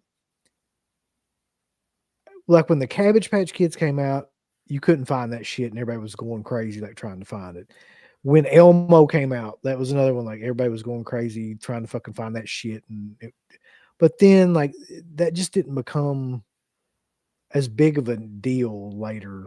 Like as my kids have been growing up, there's more supply or something, or they're easier to get through the like. What about online. what was it called? The Furby? What was it called? There was the Furbies, yeah. Something like that. Teddy Ruxpin, Jesus, I forgot about that. Yeah. Who told you to eat my cookies? This has a lot of memorable quotes. Yeah. Arnold's a lot of fun. This is before his Screw You Freedom days. This is like his actual star days. 2 minutes. We will stop it for 2 minutes. I just remember like he probably says "I promise" like 75 times in this movie. Like that's his whole gimmick. Like he can never like keep a promise. I'm sorry, I promise. He got to. He got to. Too terrible, man. So okay, 27, 26 is the. Are you shitting me? 26 is the Jim Carrey version of How the Grinch Stole Christmas. Fuck this movie. Get this the fuck. This was the biggest movie when that came out. Lines around the building. I remember being there. Not to go. I wasn't seeing that. I was seeing something else. But I just remember the chaos at the movie theater when that movie came out. Fucking dog shit movie. Rainbow, that's an interesting take. I've not heard like that much, hatred towards it. Jeez. I like the original Grinch. I prefer that. I was surprised they didn't put that in its place. Like, what about the original? Yeah, Surely I don't that'll think be on here at some point. Are you serious? We'll find out. I don't think it is, but I just found Jim Carrey annoying in this movie. And I mean, there are many films I liked with him in it. Sometimes if wavers that line and Ace Ventura I find very funny. But then when he's like the Riddler, I was just irritating. You think he should have scaled it back some? Like, you feel like he was overacting? No, I just mean your personal preference towards his performance. Like, is he overacting to you? I mean, the makeup does a lot, so you don't have to put as much into it. I don't think. And also, like it's just weird to see the Whovilles as humans. It's just more creepy than cute. Like in the cartoon, they were cute. In the movies, they look like fucking mongoloids or something. It just. Oh, okay. I'm not supposed to say that word. They look just special. I will say that, like, I did hate this movie when it came out quite a bit. Because it's just like once you're used to the cartoon, it's very hard to like see anything else like a live action movie or anything. But over the years, like his shtick in this movie's kind of grown on me, I have to be honest. But I kind of agree with what you're saying too about the Who's. They don't look, I don't know, there's something about them that's just doesn't work in that way. Especially what's the chick from Saturday Night Live? It's in this Molly, like especially hers, and like they just look like puppies or something. They're like the way they're doing the practical effects. They should have let Clint Howard play the Grinch. That would have been amazing. That would have been some. Yeah. But So it's a popular movie. It just now what the fuck? I'm gonna have to buy it. Apparently, it took me to Amazon. Huh? oh you don't see, I don't okay. So they do include animated films. 25? That seems a bit low because that's definitely Man, this is top 3 for me, honestly. Like, this is one that we watch we already watched this, by the way. Like, I mean, this is like the quintessential. Everybody likes this fucking movie. When did you watch it? Do what? When did you watch it? You said you This just is- watched it. Maybe a week, 2 weeks ago. Yeah, right around, I guess, Thanksgiving. That seems odd to me. I know. Yeah, I agree. yes, that is Ed Gein. He's ready to look at this guy with the blanket and go, I need to wear his skin. You know, him sucking his thumb. It's like, you know what? That thumb's going to be in my mouth next. It's going to skin. Yep, Charlie Brown is Ed Gein. That's right. With the hat, Wait, I must have missed something. What that does look like a game now that you mention it. some of the chest goes, is that Ed Gein? I'm like, yeah, he's getting ready to look at the kid with the blanket and wondering when he's going to skin him, take that thumb and put it in his mouth. Or stick the thumb up his own ass. It's a classic, though. It's a classic. It's the story of like a tiny little Christmas tree that he gets and decorates it up, and everybody laughs at him. But it's like the spirit of Christmas that's the important thing, and not the fucking tree and yada yada yada. How do you not put this movie in the top 10? I don't. I'd love to see what's in this fucking top 10. So here we go. Let's keep going before I kill somebody. Oh Jesus, man. Fuck this list, Mark. Like they put the fucking Santa Claus ahead of. That's right. It's Tim Allen. You not a fan? I think he hates it. Yeah, I do actually fucking really dislike this movie. As a matter of fact, while we're on the subject, there's not many like Tim Allen movies that I do like. He had a brief period of time of making movies. Galaxy Quest is probably one of them. But like in general, like I could never stand him as an actor, and especially in feature films. I don't really like this movie. I don't really care about this movie. I don't understand why the fuck anybody put this movie ahead of like Charlie Brown Christmas. That's how the fans voted it. I think it's I actually agree with you. I wouldn't say I hate this movie, but I always thought it was a bit overrated. I was never a big fan. I would never put it would not be on my list. I never rewatched this film. I don't care about the sequels. I guess if there's a best one, it's the first one, but even the first one, I always found it very forgettable, not that funny. And yeah, I always thought it was a bit overrated. I do prefer Galaxy Quest. We're talking Tim Allen. I like the Home Improvement TV show. But yeah, this, I never gave much of a shit at Santa Claus. There's a really good story from Galaxy Quest too. If I don't choke to death trying to tell it. It's in one of those scenes where one of the aliens gets killed, and like the story is that Tim Allen is like doing this scene, and something about the scene reminds him of something that actually happened to him, and he actually starts to get like really emotional about it. And he has to stop the take and everything.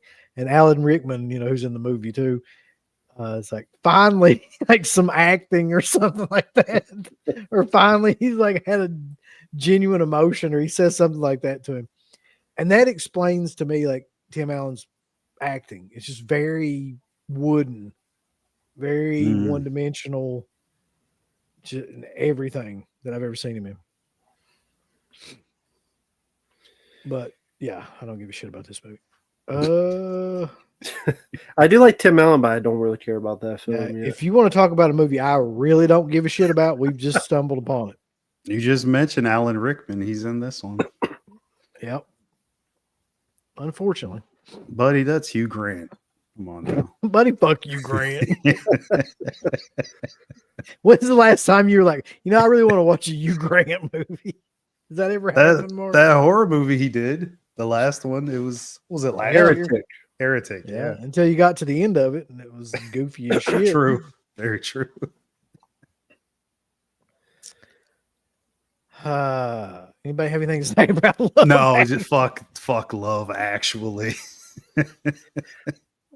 I remember not minding it because of Alan Rickman was good. Some of the actors were good, like Liam Neeson.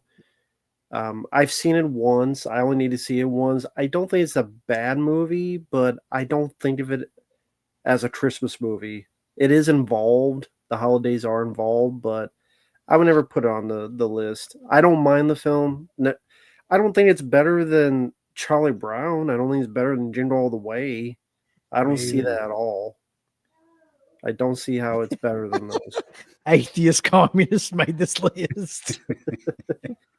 So no, I don't think this isn't a bad movie. I don't think it should be on the list though. Mm-hmm. The weird thing about this movie to me is Andrew Lincoln's in it. And like immediately when I see him in anything, I just think of The Walking Dead. And like he's like one of the romantic, leads in the film or whatever. It's just such a weird contrast. Mm-hmm. On a side note, I'll say if you're interested in Hugh Grant, check out a film called Extreme Measures. Underrated one he did. It's a thriller. Yeah, it's a good one. This is an interesting pick that I didn't even think that anybody would even know. This is a really good movie, actually. That's a good one, yeah. I haven't seen it. I've heard of it. I haven't seen it. It's not your typical Christmas movie, which is why it's very surprising that it's on this list. Mm-hmm. Yeah. Who put this out, Mark? Somebody recently. Recently? I thought so, on physical media. Maybe I missed it. I don't know. When I say recently, I'm talking about within the last 2 or 3 years. Ah, okay. So is it a horror movie? Yeah, definitely falls more into that. Hold on. Let me see.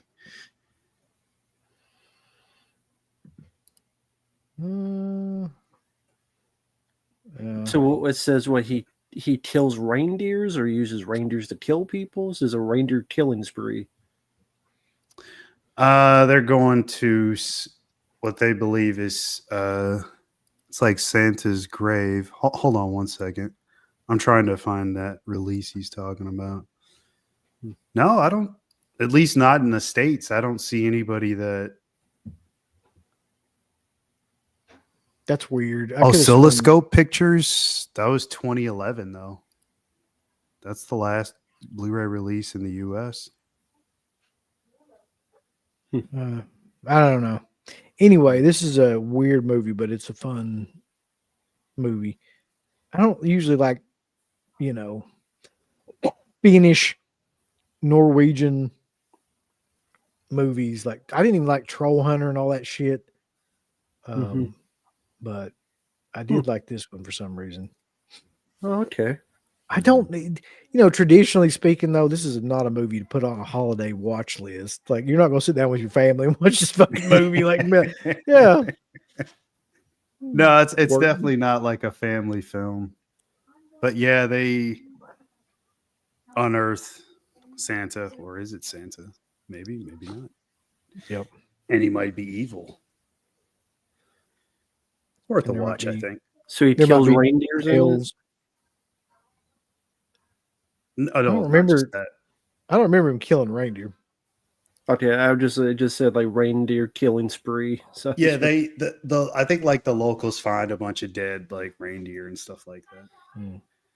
The fuck is this? This is not really a Christmas movie either. I have no idea what this is, by the way. I'm just going to stay out of this conversation.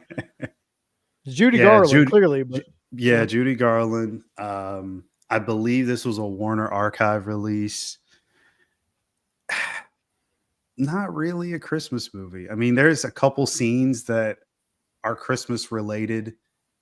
I remember this. There's a scene with a bunch of snowmen and stuff like that. It's not. It's not a Christmas movie though. Not really. What fucking fans are voting for Beat Me in St. Louis, or have even Right. heard of it? That ad underneath just said boring. It's just like out of nowhere. No one knows what the hell this movie is. All right, let's just skip this because I don't. Yeah, it shouldn't be on the list. I'd take it off. gives a shit. So we will be in the top 20 now, though. What the fuck is this? The Snowman from 1982? This is a good one. I do It's a like classic. this. I've never It's seen a this. short.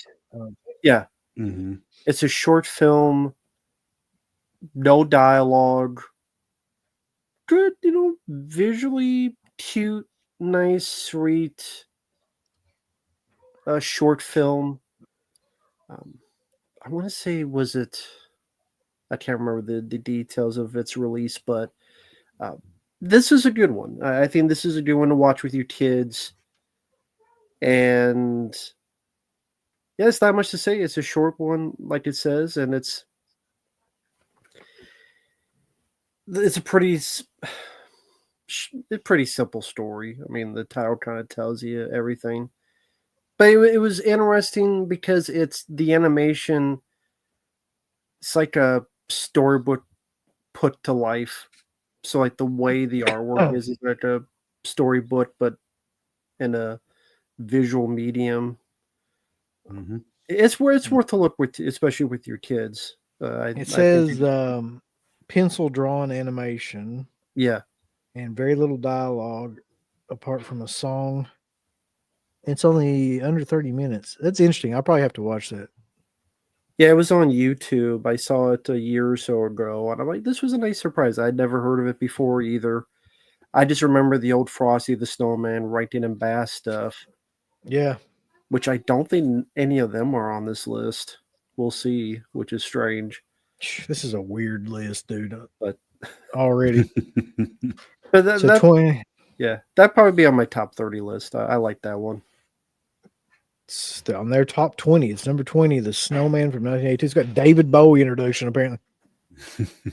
Mickey's Christmas Carol. All right, now we're getting into something where I feel like, yes, I agree. Mhm. I agree as well. Yeah.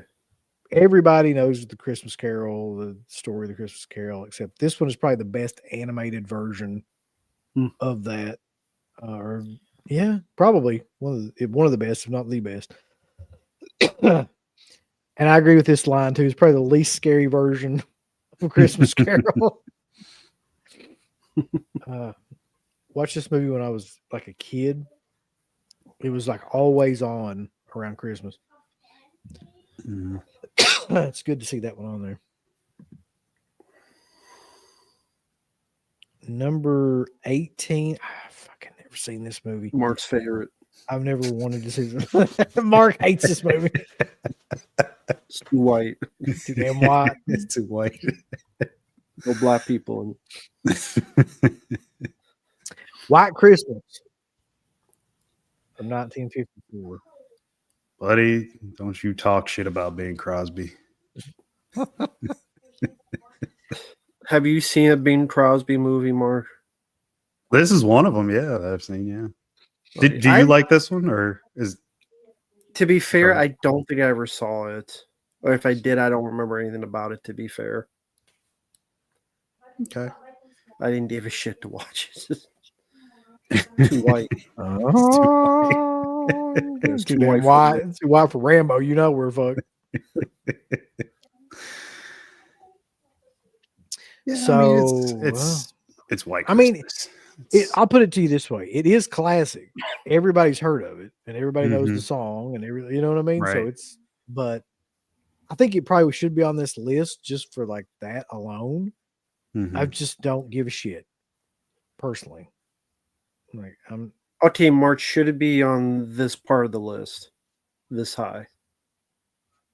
I wouldn't put it there. No. Well, there you go. Shite Christmas. What? All right. Number 17 is covered up by a fucking ad. What the fuck? No, that's the Yeah, there we go. Miracle on the not. It's got both 1947 and 1994 That's listed cheating. together. Yeah, they You can't do that. cheated. That's like when Mark makes lists. It's because he don't want to rank shit. He just does shit like that.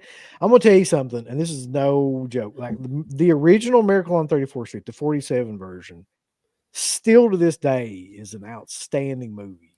I think that that's one of the best Christmas. It would be in my top 10. Okay. Just because of the lead actor, the guy playing Santa. I can't remember his fucking name now, but let's see if it says in there somewhere. No, it doesn't actually. It's got Richard Attenborough and all those people, but that's from the 94 version. I'm talking about like the older version. That guy is out still this day, an outstanding performance.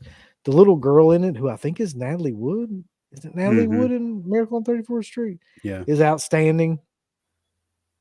It's just a great movie. If you just took away the part about it, being based around Christmas, it'd still be a great movie.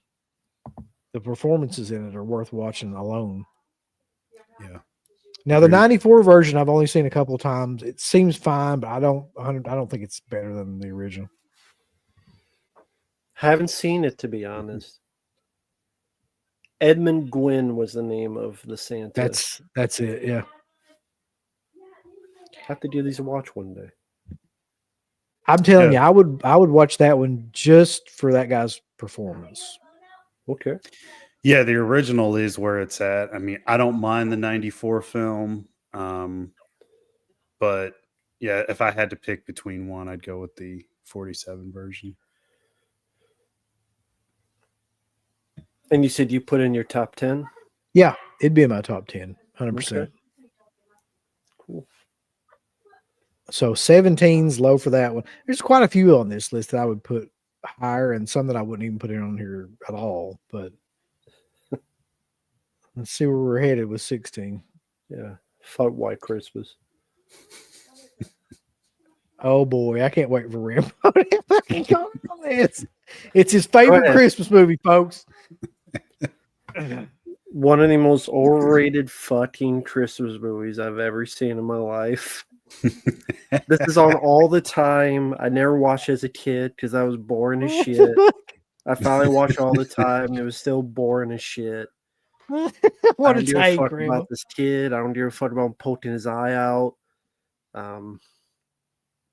I see Darren McGavin. I'm like, I'd rather just watch Kolchak.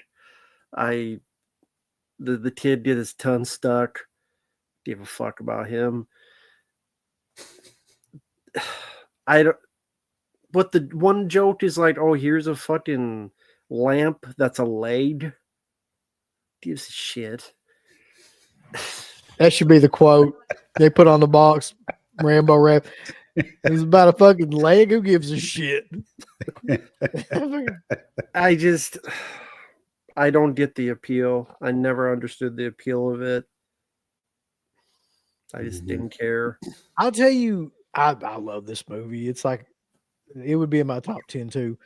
But I also love Bob Clark, so that's got a lot to do with it. But this is a movie that to me, I like this movie for the same reason I like Stand By Me and movies like that, because it has a narrator over top of everything, and it's like you're following this one person throughout like all these trials and tribulations and things to get to this one end goal kind of moment, and all the stuff that happens along the way.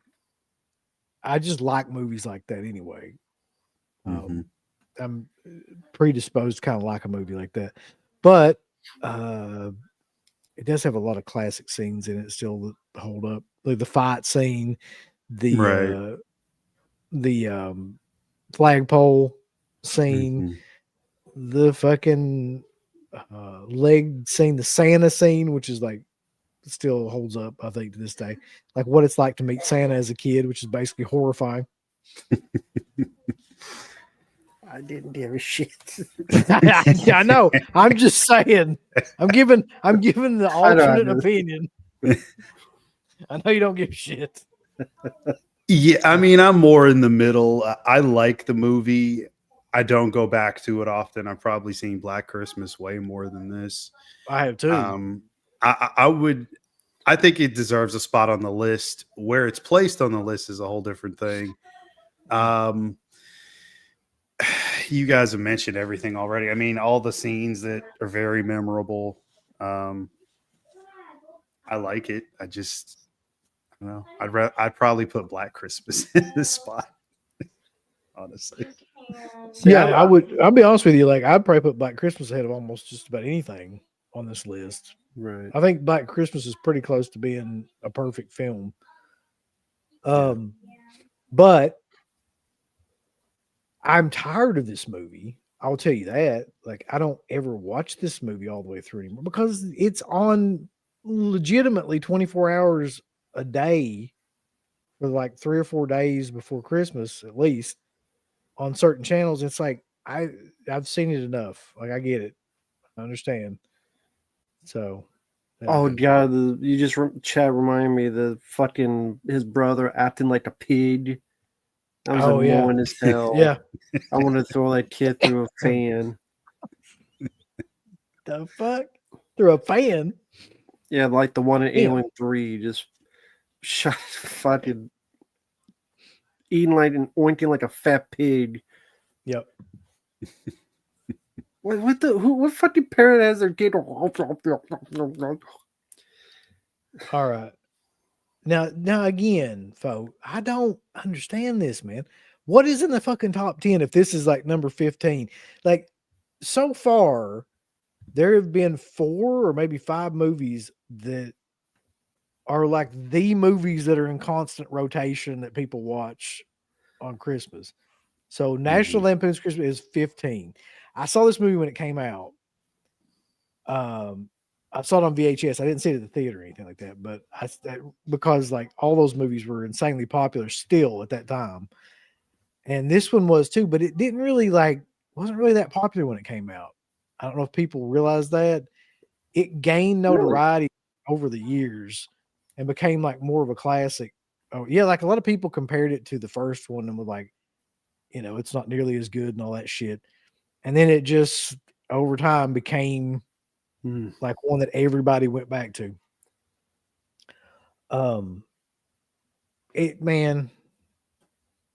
It's another one though that I've seen so many fucking times that I don't think I could watch it anymore at this point.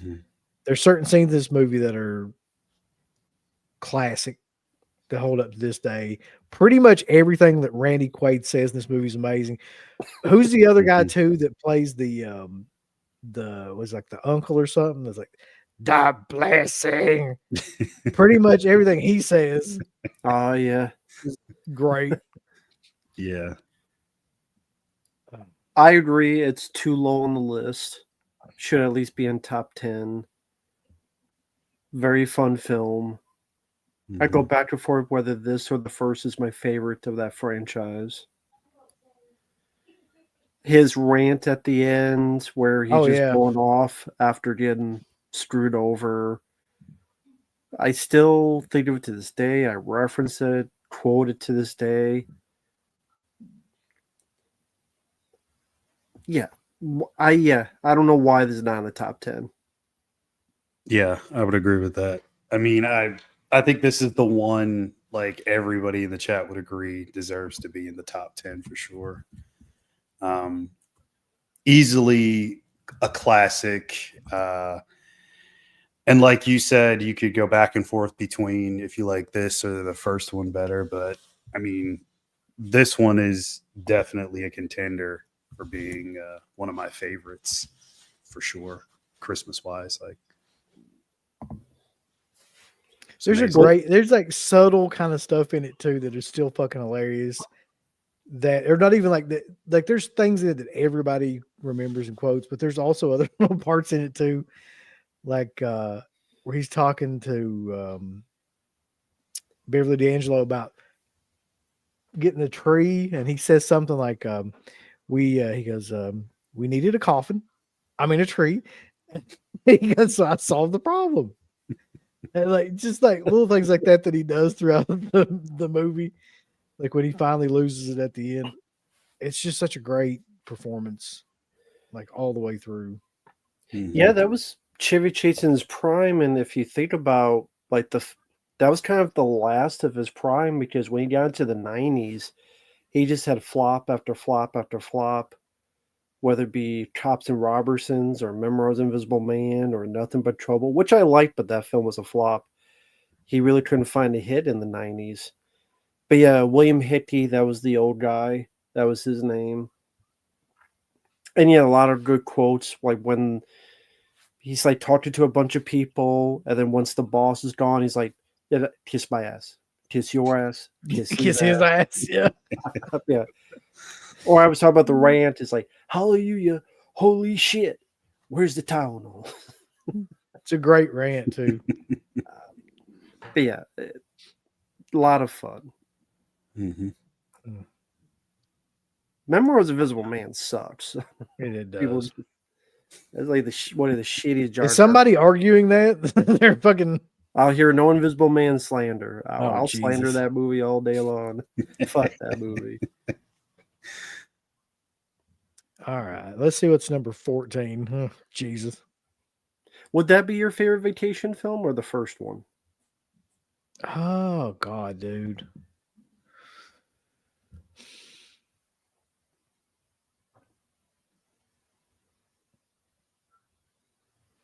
Yeah, I mean, it probably would be. Honestly, I've definitely seen that one more.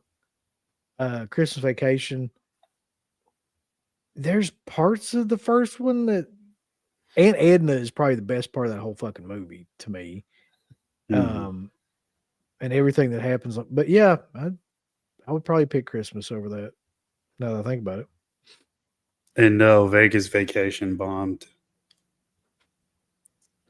Somebody There's asked some in the good chat if it there's did. some good stuff in that movie though. It's not like a completely good movie, but there is some good scenes in it. Yeah. Like everything that he does with the guy who's the guy from Princess Bride, who's the blackjack dealer or whatever. Oh, that Wallace whole Shawn. sequence. That whole fucking sequence is great. Yeah, at the little casino. Yeah. Yeah, I have fun with that movie. Okay. The only one I don't like is the second one. Now, fuck. Listen.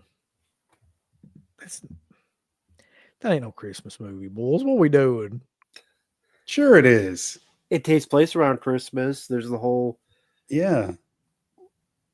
Yes, it does take. I mean, there's a million movies that take place. Is it a Christmas movie though? I'd Have say anything so. to Yeah. do with I mean, Christmas? the whole dad decorating the whole house for Christmas and the whole, especially like the last act for sure. It's all very Christmas centric, but He needs the Tylenol now. So you're telling me that on a list of Christmas movies that this fucking movie is like better or like ranked higher than Miracle on 34th Street, National Lampoon, So wait, Jingle Mark, All the Way. you put it ahead of them? You're nodding your head. I'm just agreeing with what he's saying. Like, I don't know about rank. I'd put it on the list, but I don't know about at this spot. Like 14. I mean, my list would be very different from a lot of this. I wouldn't put fucking Love Actually on here or whatever the hell it was. But you love this movie. I mean, okay, let's take a minute just to get your guys' opinion because we've never talked about this movie. What are your thoughts just in general about this movie? Let's not even like look at it as a Christmas fucking movie, just in general. It's a very odd film when you really break down like what's going on. A guy with scissors for hands. Like, I mean, it's kind of ridiculous, but I think there's enough imaginative stuff about it that like it works. I mean, coming from Tim Burton, it's kind of what you expect, especially given all the stuff that he's done since. Like, this is definitely one of his better ones, in my opinion. Yeah, I mean, I like a lot about it. Winona, it's funny really seeing Anthony Michael Hall as kind of like the bully guy. He gets fucked up at the end, which is great. Gets killed. Vincent Price's scenes. I mean, there's a lot going on. I've always liked the film. I have no issues with it. Just as a movie. What about you, Rambo? Well, I have seen Edward Penis Hands, so there's that. Killer. Is that the sequel? Goddamn's back in that one. It's okay, but it's not even in my top 5 Tim Burton films. I It's love this okay. quote right here, though. Edward Scissorhands is good for depressing Christmas. Who wants a depressing Christmas? Just if you want like to cry into a tree, I got the film for you. It's okay. I never feel the need to rewatch it though. Again, there's other Tim Burton films I enjoy more. There's other Tim Burton Christmas films I enjoy more. I don't know how to explain this, but that movie is a little bit like, for a Tim Burton movie, it's still a little bit too Sentimental. Yes, that's a great word. Hmm. Yeah, that's pretty much what I was looking for. Hmm. And there's just something about that I don't know. It doesn't connect with me as much. I think it's fine. I don't hate it. I just don't ever want to watch it. It's very much like a fairy tale. Yeah. All right, so let's get past this shit. I don't even think that's Chick movie. It is. I mean, I wasn't going to say it, but now we're getting into it right now. Yes. All right. If Edward Scissorhands is a fucking Christmas movie, then so is Lethal Weapon. There's a whole fight sequence out on his damn yard that happens on Christmas or around Christmas. So yes, he drives through his house, destroys the Christmas tree. Joshua fucks everything up. So yes, this is a Christmas movie. Shane It's one of Black the best knows one. Christmas. Too low to me. Yep. Is it the greatest buddy cop? I think it is. It has to be. Like, it kind of. It's up there. I wouldn't say it's my favorite, but it's up there. What the Yeah, hell it's would up be there your for favorite? sure. My favorite is Tango and Cash, Oh, okay. but this is Great pick. absolutely up there. I love Lethal Weapon. I could actually watch all 4 of them. The 4th one I used to not like, but there's been so many worse sequels that have come out that even though the 4th didn't do anything, it kind of rose up just by default. Because I'm like, you know what? I had a lot of issues with you, but there's been so many worse sequels where you're like, maybe you're not as bad as I remember. But I got to say, the first one, except for his haircut, still holds up amazingly well. yeah, It's still a really good fucking movie, and Yeah. Mel Gibson is really good in it still to this day. Like, that performance holds up, even though like there's other parts of the movie that don't hold up as well. Like his fucking haircut, but overall, it's really good. It's got Tom Atkins in it. It's one of the only movies that Tom Atkins is in that's like a huge blockbuster movie. yeah. He has a pretty good role in it too. I mean, he's got like a supporting role. Do you guys have a least favorite sequel since we're talking about them? Definitely would be the 4th one for me. 4th. Okay. All right. So Lethal Weapon. So Die Hard's on this son of a bitch because Lethal Weapon's on it. Gotta be. Yeah. 12 is the original Home Alone. Dan, seems like it would be in the top 10. That's what I was thinking. Mm-hmm. I would put this in my top 5 probably. But you got to keep in mind this movie came out at I would have been the same age as him when this movie came out. Yeah. So it's like you talk about like identifying with a character and like, you know what I mean? Like nostalgia and all that shit. So that's why it would be probably that high. But overall, like I actually watched this last night.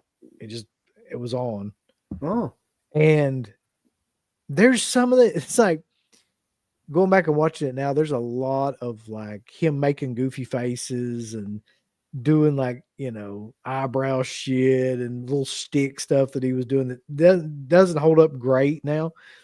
But most everything else in that movie holds up really, really well. Like Pesci and Stern and all that, and that holds up amazingly well.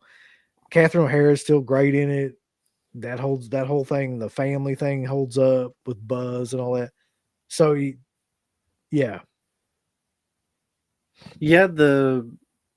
I agree with you. The same way I was similar to that age when it came out.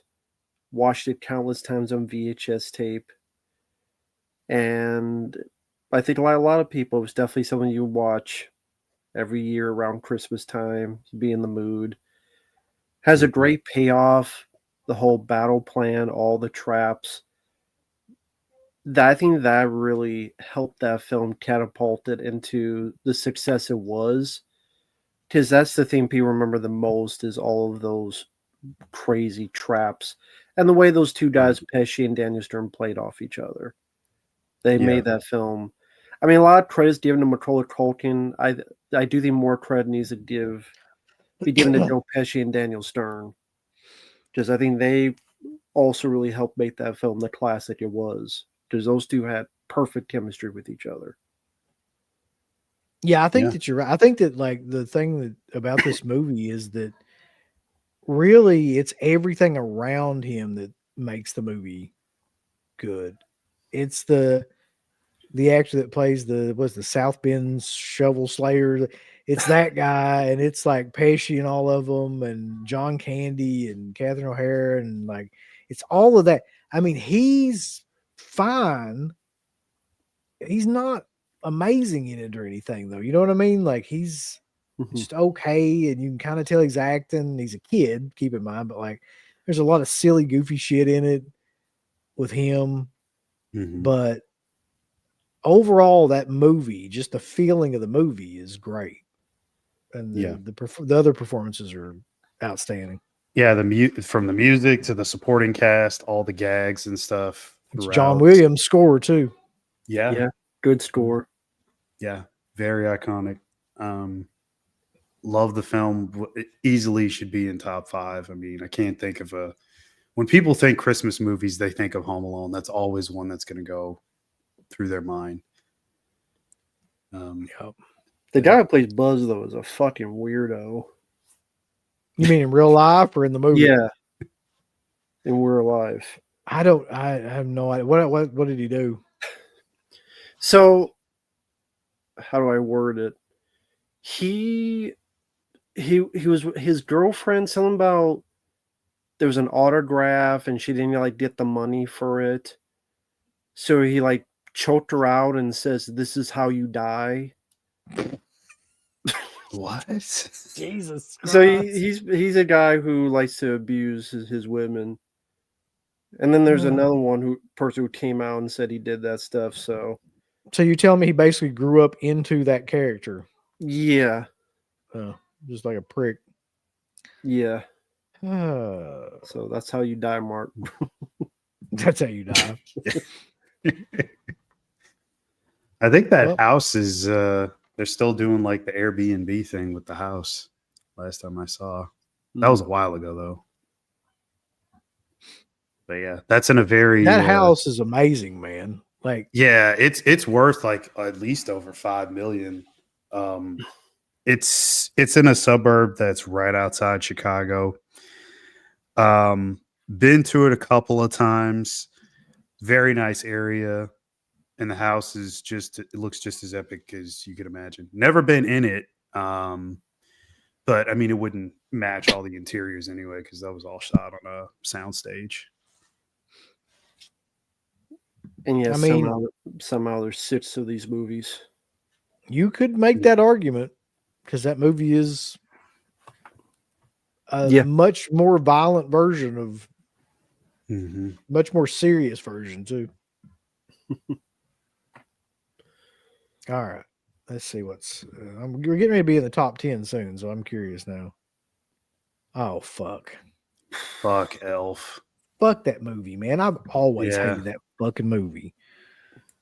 I agree. Not a Fuck that fan. movie. I'll never, for the life of me, understand this movie or why people like go I crazy. don't Who with either. this movie. does? Who does? Who the fuck likes this piece of shit? Apparently, several people. Some people in the chat are saying it's good. It's just- here's the thing about this movie. To me, you really have to like Will Ferrell's shtick to like this movie, and I really don't like his shtick. Me neither. So it just makes it impossible to like, impossible to watch. Mhm. It's a dumpster fire of dog shit. I mean, it's rare that all three of us completely agree on something, but like, Yeah. you know, if we do, that there's got to be something to that. Yeah. Just I've never really been a big Will Ferrell guy. That's just me though. you know who else sucks ass in this movie too, by the way? Zoe Deschanel. That's another one that you could add to the list of people that I absolutely can't stand. And she's awful in this movie too. Just standing around with that fucking blank look on her face, like staring off into. There's a time period, man, where her and her twin, who's that other actress that looked just like her that was like doing shit right around the same time? I hate both of them. And they Yeah, but I know like who you're talking about. just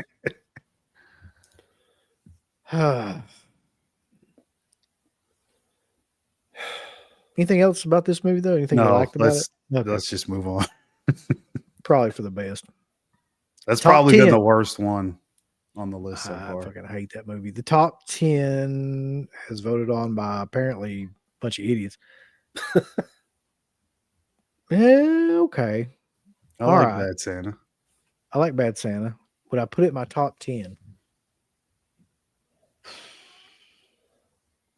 Maybe, honestly. I mean, it's like the anti-Christmas movie, which makes it great. Mm-hmm. It's a Christmas movie that's like completely against Christmas. Which Yeah. Billy Bob is great. Billy Bob is great in just about everything, but like he's got a couple of iconic performances, and this is one of them. Mm-hmm. So yeah, I agree. Love the film. Hilarious. Billy Bob's, like you said, is great in it. Maybe would be in my top 10 as well. Yeah, John Ritter, Bernie Mac, rest in peace to both of them.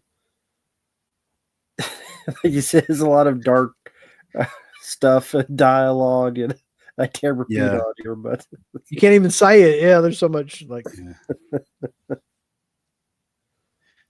Yeah, one that you wouldn't expect to originally come from the Coen brothers.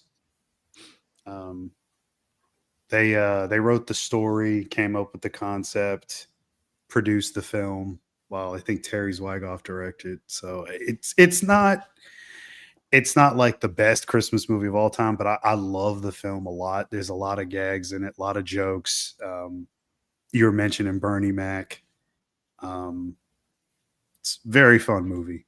I love the Very fact fun. too that like all the way throughout the movie until maybe like the very end, and only like a little bit at the very end, does he have any kind of redemption arc or anything like that? Mhm. He's basically just a complete scumbag all the way Yeah. through the movie and just horrible to like the kid and everybody. Like, and you think he's gonna like, and it never really happens, which makes the movie like better to me somehow or other. Yeah. Oh, it's classic. yeah, the sequel doesn't exist in my eyes I don't even remember it. for good Thankfully, reason. I know I've watched it. Kathy Bates in it. Oh shit, uh, I do kind of remember that now. Yeah. Yeah. It's terrible. Why do they? I don't know. All right. What the fuck is this? I like Kiss Kiss Bang Bang, but top 10. Shane Black movie. Yeah, before he went crazy with his Predator movie. Yeah, that's not top 10. I don't know about that. It's a good film. Robert Downey Good Jr. and movie. Val Kilmer are obviously one of his best roles. Hmm. It has that Shane Black wit that he would forget in films after like Iron Man 3. Corbin Burnson's in it too. Would not be in my top 10. Is this a But I fucking do like Christmas movie? Yeah. Yeah. It's Shane Black. It- Most of his movies are Christmas movies. yeah. That's true. But nah, I don't see it that high. It's a good movie, but Yeah, very good movie. Very underrated. Hold on one second. Let me check something. A lot of people are saying, I'm curious.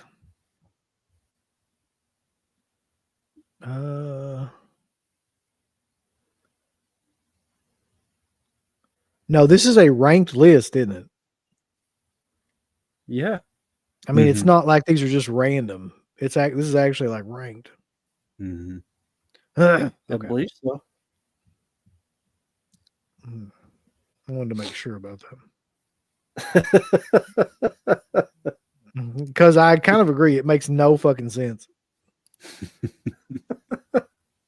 with some of these fucking picks. All right. So there's that for number 9. Whatever. Fuck. Man, I watched Can we that get- last Christmas. can we get fucking serious for a minute, though? That ain't a fucking Christmas movie.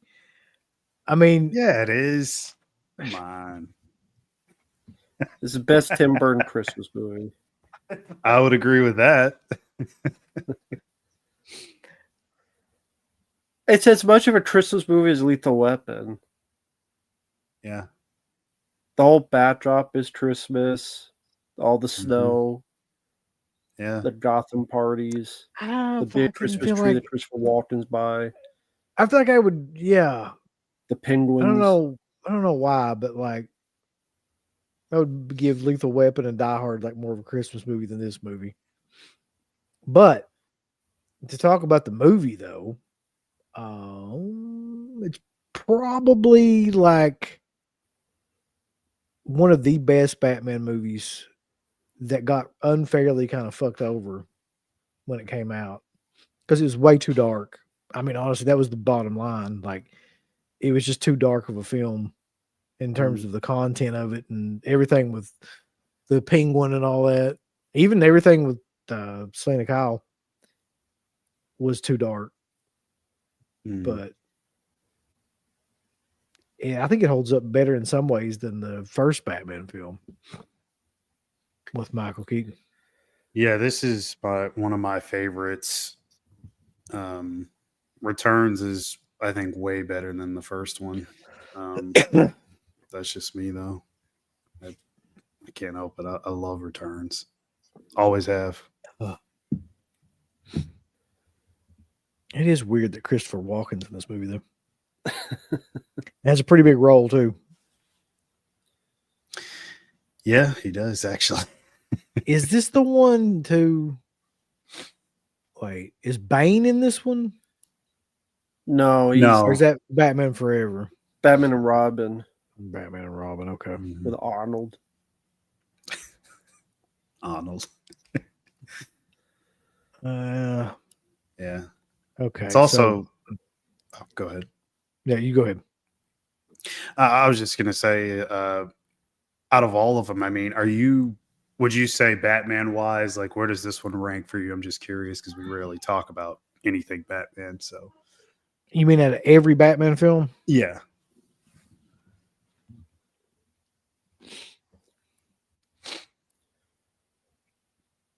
Third.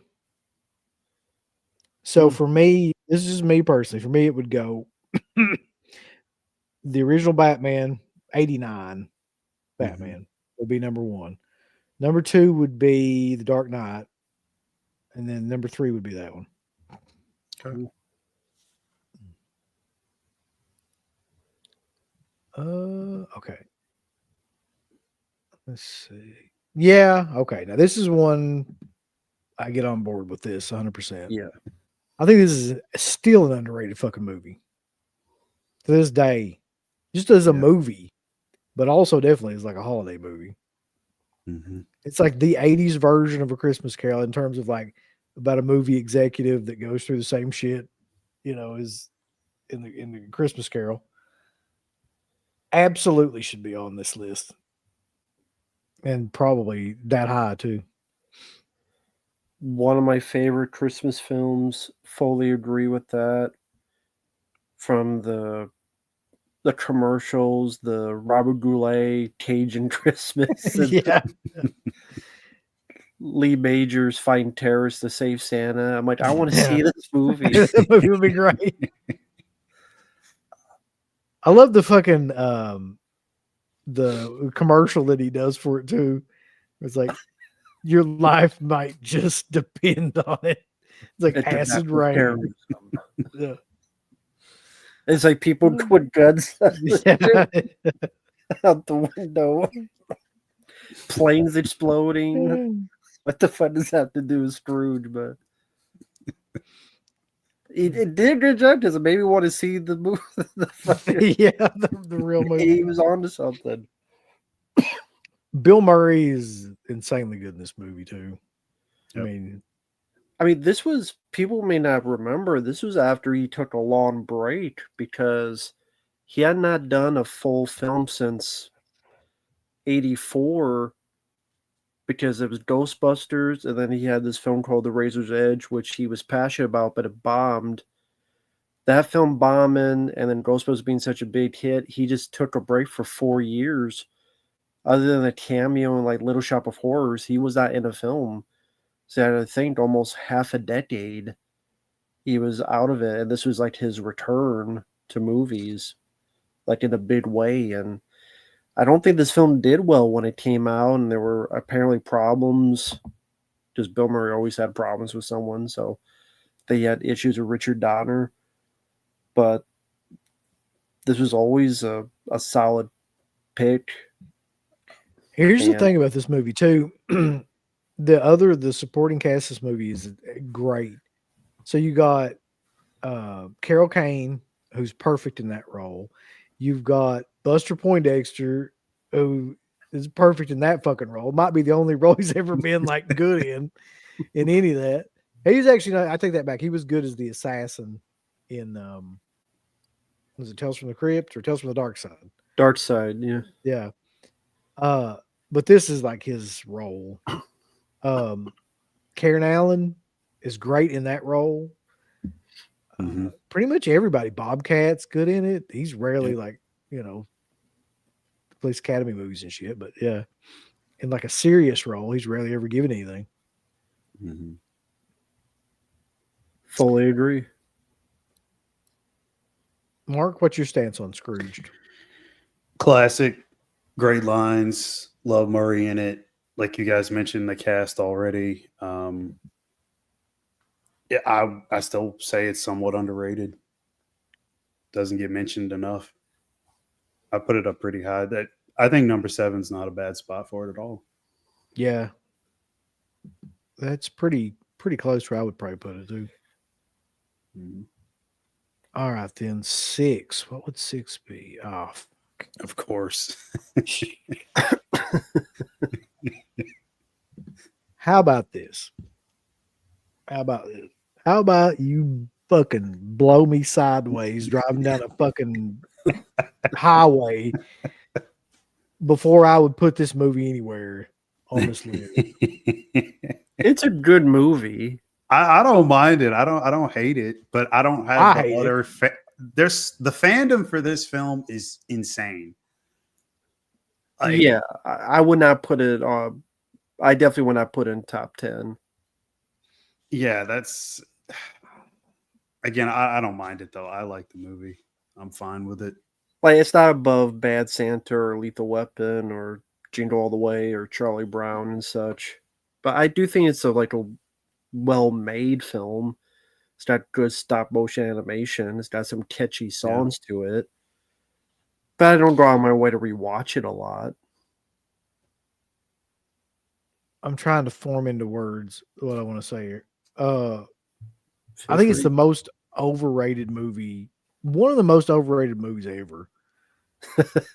I don't understand the fan base.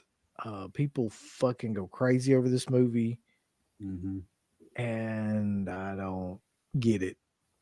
But um, a lot of people like it, so whatever.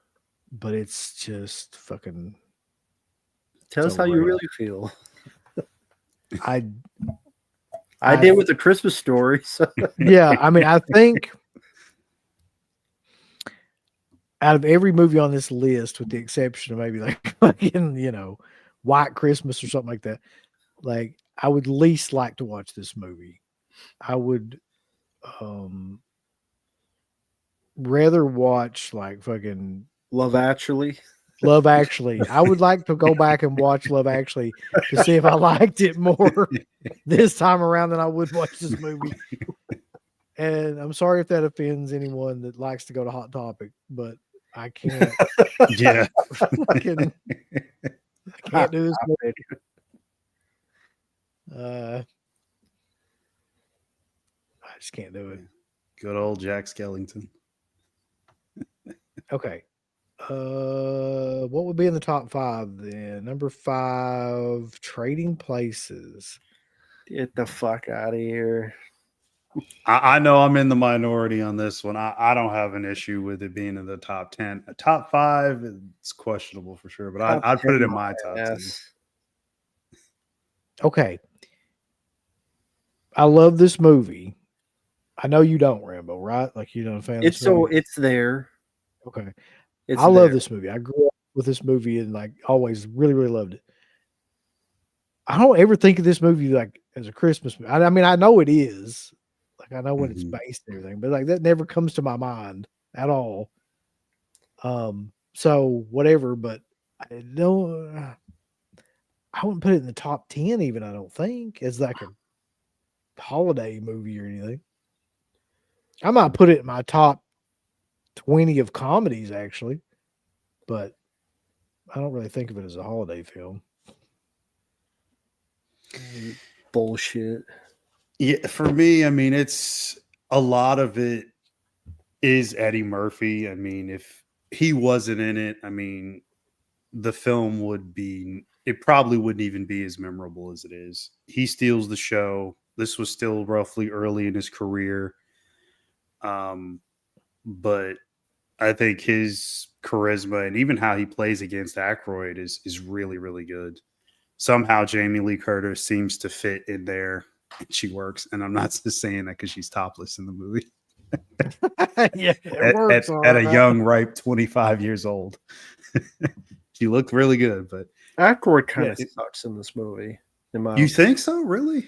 I don't think in this movie, I think he's just annoying. Eddie Murphy carried the film, like you said. Aykroyd, I liked him in other films. Here, I just thought he was an annoying prick.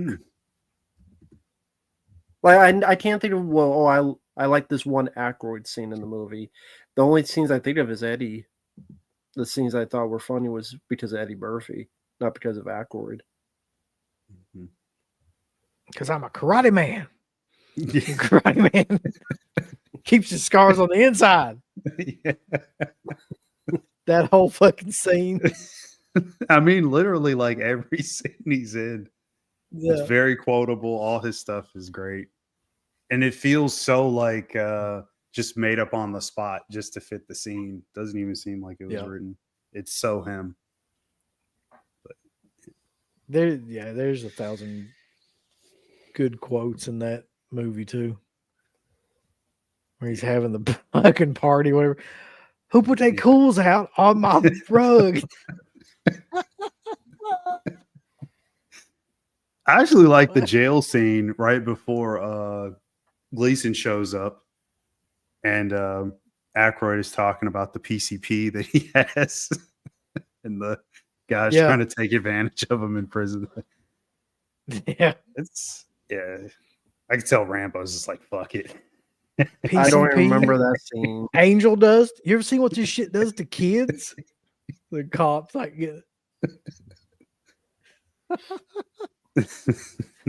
And she stepped on the ball.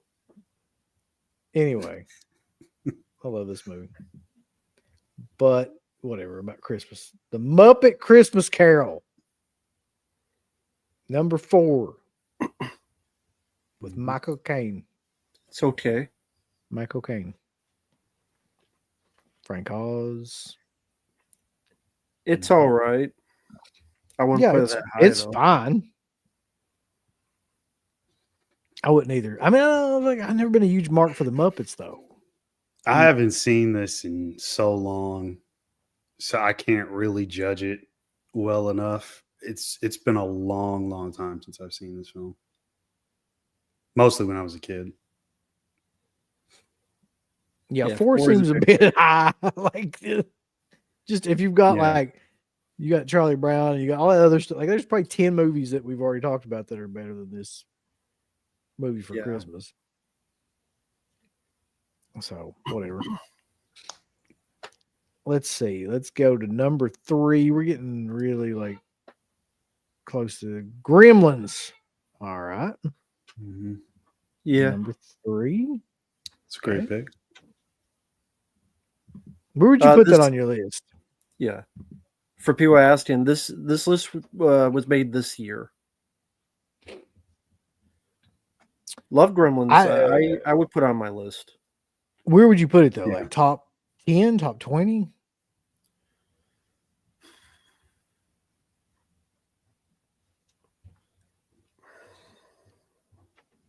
At least top 20, at least. It would not be in my top 5. No, me either. But I mean, Mm-hmm. it's not even my favorite Joe Dante movie, to be honest. But like, I like it well enough, especially for a holiday movie. I think this movie, for some reason, works better as a holiday movie than a lot of these others they've been trying to like shoehorn into that category. Like trading places. Yeah. What is your favorite Dante film? Probably The Howling or The Burbs. Like either one of those. Don't even bring it up, Rambo. What? I already know The the Burbs. TV that, show. oh, There's a man. trailer for the Burbs TV show that came out. Yeah. Fuck that. What was the line? What? Why women don't like salads? I can't wait. We should watch that at the end of this, by the way. Oh, such a fucking waste. We need that movie though. That's a progressive movie. Do we? You know? Yeah. It's a TV show. Is it a TV show? I guess a limited show. I don't know if it's like. Probably real limited. Yeah. But Gremlins is a good choice. Yeah. I don't look forward to the new one. But okay, which do you prefer, the first or the second Gremlins? I prefer the first, but like I get that the second one is like the second one is kind of like Aliens in a way. Because it just takes everything about the first one and like amps it up, and then you got all these new Gremlins, and it's more of like an action based movie. I mean, I love that movie too, but for some the overall cinematography and the feel of the original Gremlins is unmatched, really. Mm-hmm. Yeah, the first I think has a stronger story. The second was less about the story and more about the zaniness, but that's what was fun about that. Mm-hmm.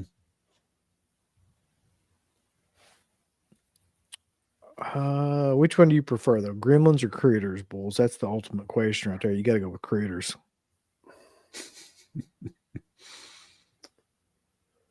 I might actually like Critters more. That's actually I watched Gremlins 1 and 2. I probably watched Critters 1 and 2 more.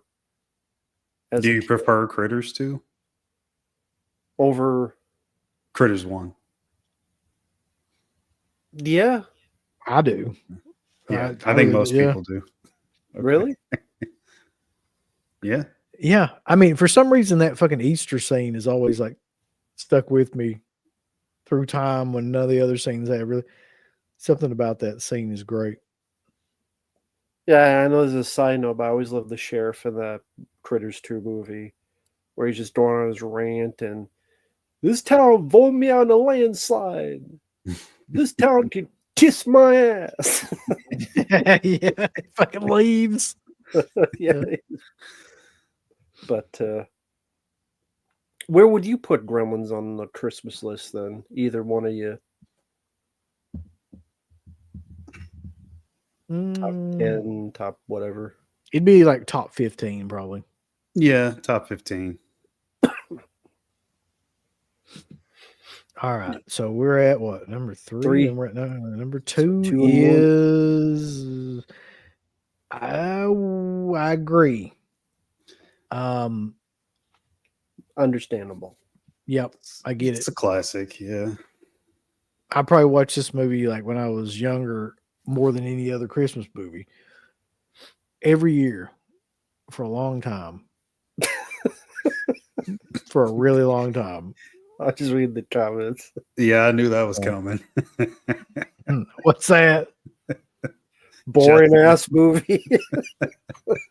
Yeah. A It's lot a of good culture. film. Ugh. It's a good film. It's a great film, man. Ultimately, like the message of the film is probably better than any other one on here. Mhm. I don't know what to say about it anymore, though. I mean, that hasn't really been said. Jimmy Stewart's ass. Right. It's an easy pick, I think, for this list. Is the obvious one. I figured it would be on here somewhere. Would I put it at on my number 2? Like, probably not, but I'm not mad at the spot that it's in. I get it. No, me either. Yeah. All right. So what's your guess to number 1? Somebody said the original Grinch, which that's not been on here, has it? No. No, I think I know what it is. it's got to be the obvious. Yeah, I mean, if you think about like the other shit that's been on this list, Yeah, doesn't- if Lethal Weapon's on here, then the obvious number 1 has got to be. all right. So let's see. Number 1 is Yippee-ki-yay. Die Hard. It's my number 1. All right. Let me ask y'all a question about this movie because I think I know my answer to it. Do you think that Die Hard is the best action film ever made overall? I know this is a dumb question, but are you saying best or favorite? Do you think that could be two different things? I guess like just overall. I mean, anybody, you could say your favorite movie is anything like action film wise, but I'm just talking about like objectively looking at it in comparison to other movies.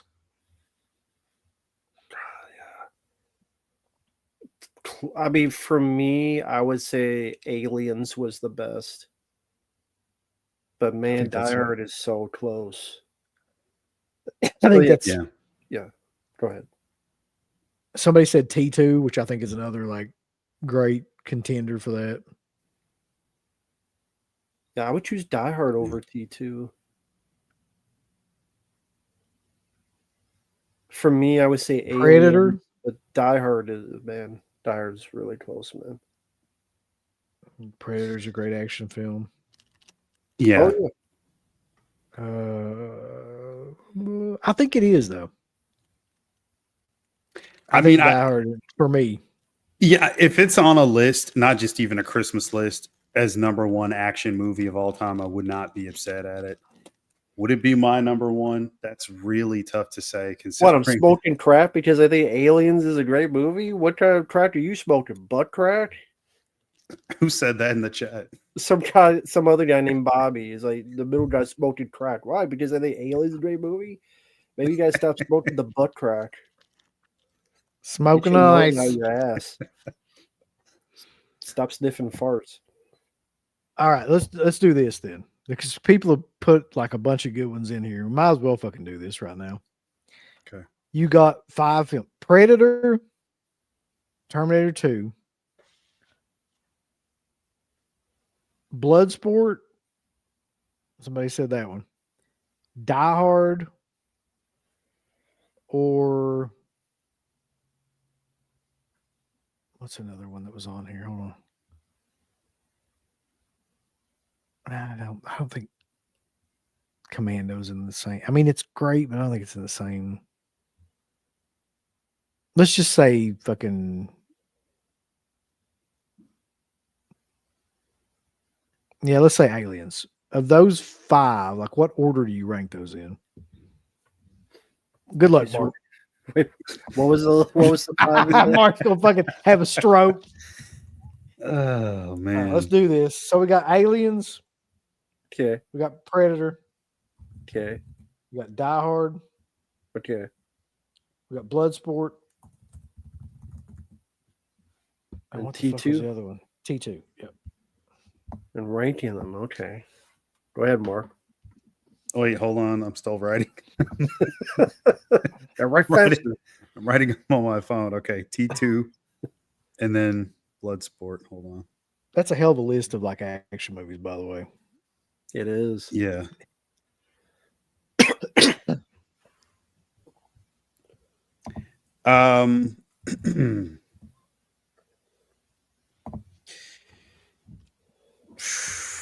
Well, it's my fucking list, buddy. It belongs on there because I say it does. So fuck off. Was someone's getting mad about that? Somebody said Bloodsport doesn't belong on that list. It does right now, doesn't it? Because I made it. Jesus. You get you a fucking stream and you do your own fucking list. It's mine.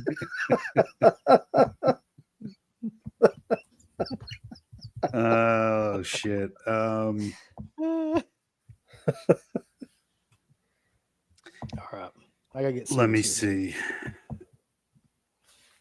see. God damn, this is tougher than I Yeah, it's imagined. really tough. Okay, I got mine.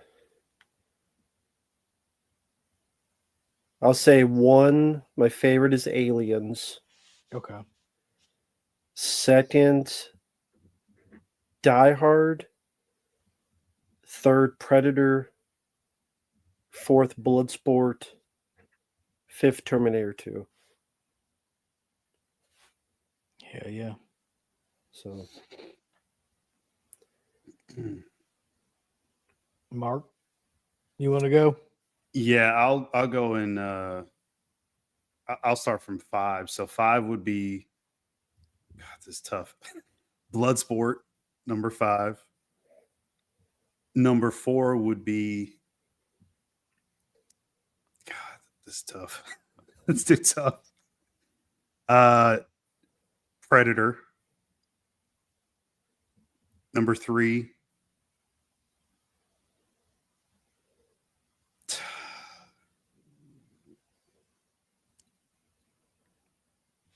Jesus. Why'd you have to do this to me? Mark's brain Okay. short-circuited during this All right, process. let me start over just so I can go quicker. Number 5, Bloodsport. Number 4, Predator. Number 3 is Die Hard. Number 2 would be T2, and then number 1 would be Aliens. Okay. And number 1 and 2 could flip flop at any point for me. So I went way fucking out there then. So I got number 1 being Predator, number 2 being Bloodsport, number 3 being Die Hard, number 4 being T2, and number 5 being Aliens. I don't know why either. Like, it's just like, I mean, I love Aliens, but like in comparison to the other films on the list, it just, I don't know. Like, those are like films I've probably watched 1,000 times. Mhm. I'll put fucking, listen, y'all can suck my titty sideways. I'll put whatever I want to on this list, and that's what it is because it's a subjective list. You can take Exactly. your fucking taste and shove it up your fucking ass. You don't like my shit. I don't like your shit. So we can Right, all have a people Coke give and you a crap smile for- and shut the fuck up. But I'll put Bloodsport up there because the fucking montage scenes alone. I put that movie up against anything just based on them damn musical action montages. Like, Jesus, man. That shit's amazing. Till this day. Yeah, they're all good movies, so Yeah. Yeah. it's all winners. Mm-hmm. But Die Hard is the number one Christmas movie. Sure, why not? Christmas films that you think should have been on the list. Well, The Grinch is the biggest one that's like the original one that's not on there. And then let's see. There's no Rankin Bass movies. Frosty. Yeah, there's no like Rudolph or yeah. Mm-hmm.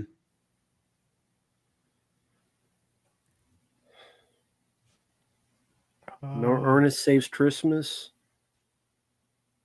That'd be on my list. Well, fuck, if you're gonna throw Ernest Saves Christmas on there, I mean, we got to put elves on there if we're gonna do that. God damn, that'd be my top 10.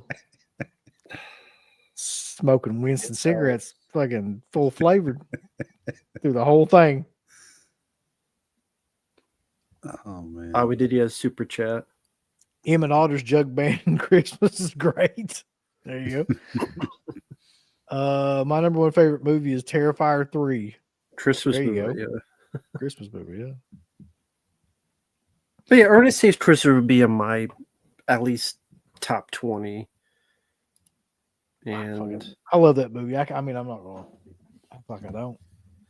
I mean, if we're putting action films, Rocky 4, that's a Christmas movie, which actually had its anniversary a few days ago.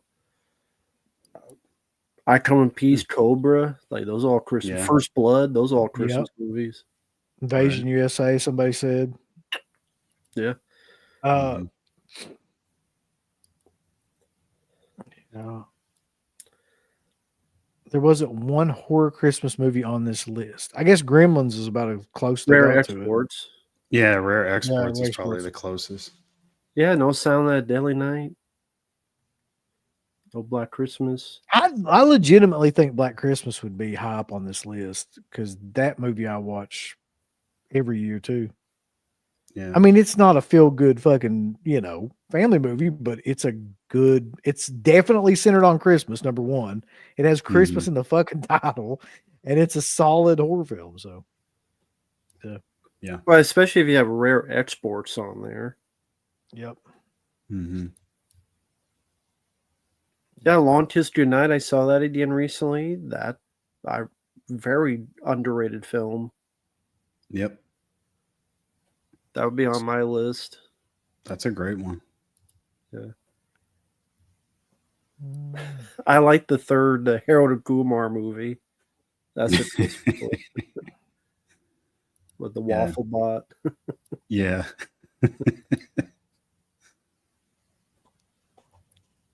I mean, there's The Ref with Dennis Leary. Shit, I forgot about that movie completely. Yeah. That's a good one. Is there any Christmas, not movie, but specials, programs that you remember as a kid or such that have a bit of nostalgia that pops up?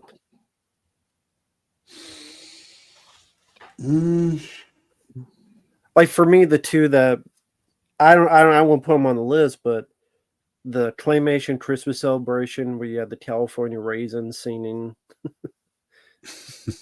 Christmas song. I had all those fucking raisins. I had them one little standees. Oh yeah. You could get them from you could get them from some restaurant. I don't remember which one it was, but yeah. And then there was one called Jim Henson's The Christmas Toy, which I remember. Very nostalgic for that. So I didn't know if there's any specials nostalgic. I mean, you mentioned Charlie Brown, but if there's any others.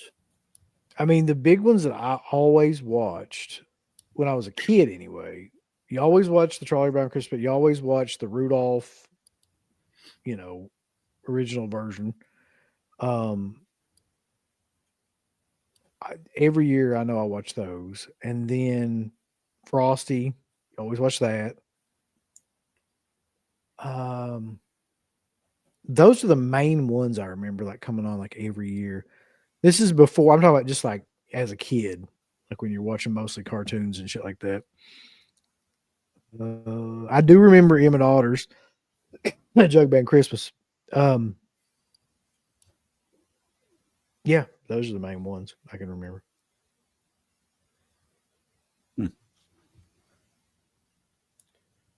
I also remember seeing the Garfield Christmas when I was a kid a few times. I don't know if I've seen that one. Yeah, those were fun. Like my favorite was the Halloween one, but the Christmas one, Garfield, was fun as well. Mark, did you celebrate Christmas as a child? Yeah, but I don't really remember any Christmas specials, honestly. I can't think of anything. Nothing comes to mind. God damn it, Mark. Probably like when we end the stream, like I'll remember some, but as of right now, I can't think of any. He hated Christmas. It's too white. Yeah, I don't like snow. Like the backdrop. I didn't even notice that. That's cool. The snow backdrop. Oh yeah, yeah, in the back of the. All right, so yeah, I guess this would be a good time before we get off here just to ask the chat, like, are there any like Christmas movies, whether they're popular or not, that you all always watch? While they're doing it, I'll ask you two guys a question. Oh, It's Christmas related, but not movie related. oh fuck.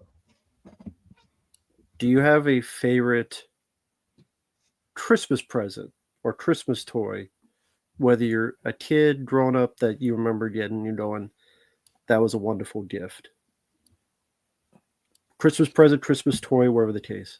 Do you have a favorite? Yeah, I know what mine is. What is it? Oh, the PS2. Oh shit, yeah. Got that for Christmas. So, I mean, that was like, that was everything at the time. You know what I mean? Because I got it like right when it came out. And yeah, shit, I think, as a matter of fact, I know my first movie on DVD that I got with it was Mission Impossible 2. But at the time, I was like, this is the best thing ever. And yeah, I mean, what was I? I can't even remember how old I was. I was really young. I'm gonna see if I can find mine on here just to show you real quick. They've got like a picture of it. They got a picture of everything on the internet, so here it is.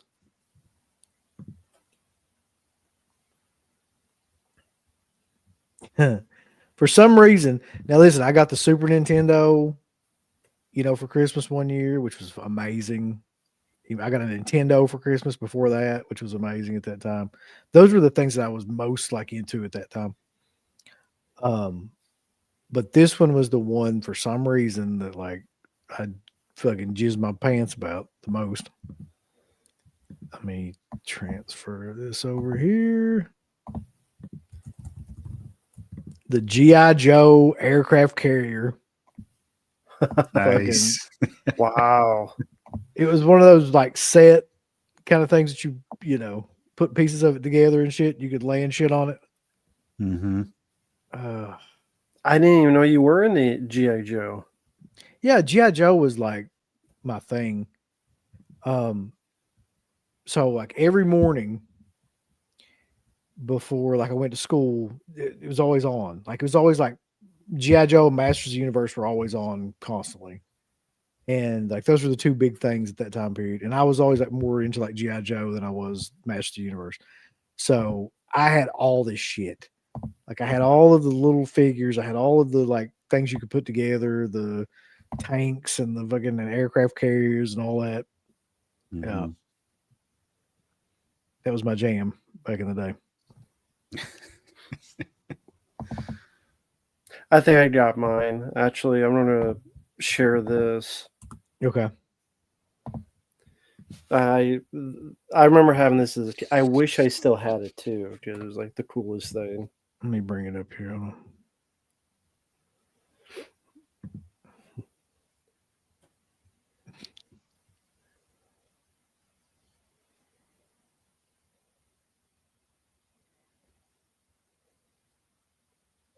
Hold on. This thing's fucking killer. Hold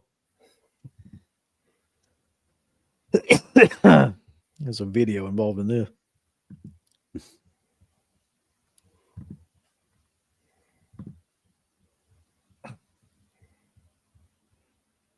Full screen. And it's not that. No. Anyway.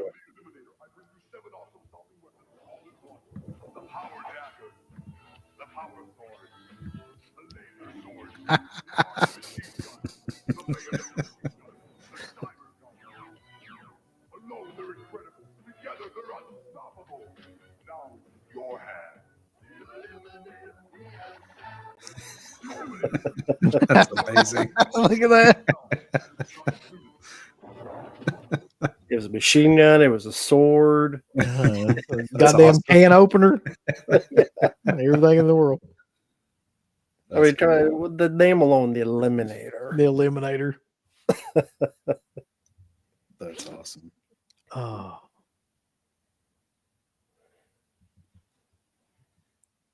All right. No, So, the guy did not come with it. Before we go, we got to watch Mark's favorite new show Oh, trailer. Hold on a second. God. Oh no! Oh shit! Why This is is this? Why does this exist? We're gonna find out. I haven't watched it yet, so it'll be fun. Okay, It will be fun, won't it, Rambo? you'll love it. I mean, this is not gonna make me mad, right? It might. We'll see. It's gonna be something great, I'm sure. We will see. Here we go. Let's see. I thought this was canceled. By the way, I heard this. I thought they had canceled this because there's like no word for the longest time, and it's like, nah. Get ready to witness the majesty that is the new Burbs trailer. Here we go. I haven't seen it. It just looked like something I would love. Let's see. How long has the house been empty? 20 years. You don't think that's weird? They had a daughter who Died. in the house. So are we gonna go in? Do white ladies love salad? Hell yeah, we're going in.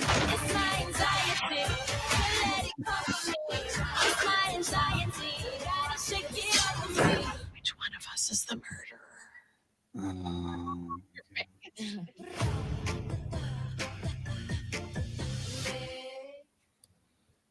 Yeah, I hate everything about it.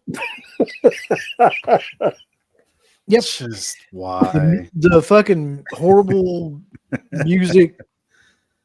God, what's that guy's fucking name? Gotcha, Godzilla, Gotcha. That little, you know, that little Oh yeah, it's playing in the background and just spoon fed fucking comedy bullshit. how you feel about the humor? I loved it. I can't wait. When's it coming on? February, I think it said. I'll record it with my TiVo, which I don't fucking have. So, Do white women like salad? do white women? That's a great line. Like, who is that for? It's a good question. Like, is that for fans? No, It's not for young people, clearly, because it's no. so it's got to be for. I didn't see one positive comment on the trailer. Universally, it was all negative. It's not going to appeal to anyone, I don't think. Complete waste of time. People wonder why I say burn it all down. No, I'll be honest with you. I don't wonder why you say that. Like, I completely understand it. But that's Peacock. That's the stuff they want to shell out for. Just think of the money wasted on projects like this that are going to bomb, dismissed, made fun of. What a waste of money. Mm-hmm. Think about all the past just 5 years alone, how much wasted money on some of these projects. They just make you I go think insane. it looks great. I can't wait for it to come out. Mark, I know you're excited. I could give a fuck about Kiki Palmer. I don't get the obsession with her. Like, She was in Attila and the Bee, but man, she won a spelling bee. she's one of the producers of this show, so like You hate spelling bees. I think Seth MacFarlane is involved with this too. So it's like, God. yeah, just completely pointless. Not gonna add any. It's not gonna do anything good. It's just gonna. It looks shitty already, and it was like what really like 30 seconds of it that you saw. Can you imagine watching that whole thing? Like the whole No, I can't friggin' because I wouldn't. jump out a window. Maybe we'll do it. No, we Reaction. won't. I won't. Y'all fucking do it. Yeah, it ain't worth it. So let's do this though. I think that's a pretty good idea. Next time on the next show, let's review Tarantino's list Sounds good. and like Okay. see what we think. See And you what- have the list? Oh yeah, it's out everywhere. Okay. Mhm. I can definitely get it. But yeah, so we're at 3 hours in, so I think now is probably as good a time as Yeah. anything. Rambo, what do you got coming up? Same as always. Thanks to people out there. A lot of random reviews. I've uploaded a bunch. Lone Survivor. Many other reviews. Which Lone Survivor, on a side note, that's a decent movie, but the story is behind it is so interesting, and that's what makes me not be able to watch the film because the real life story of that is such. That movie is such a load of bullshit for what really happened. I don't know if you heard of the film Lone Survivor, the Mark Wahlberg war film. I am. Yeah. Because in reality, what happened was they went too close with the chopper. That when they went down, the rope was screwed up or cut when it wasn't supposed to. They hit it, and then the rope was easily found. And then from many people, the guy ran away. He was scared. He barely even fired his gun. He left his friends behind.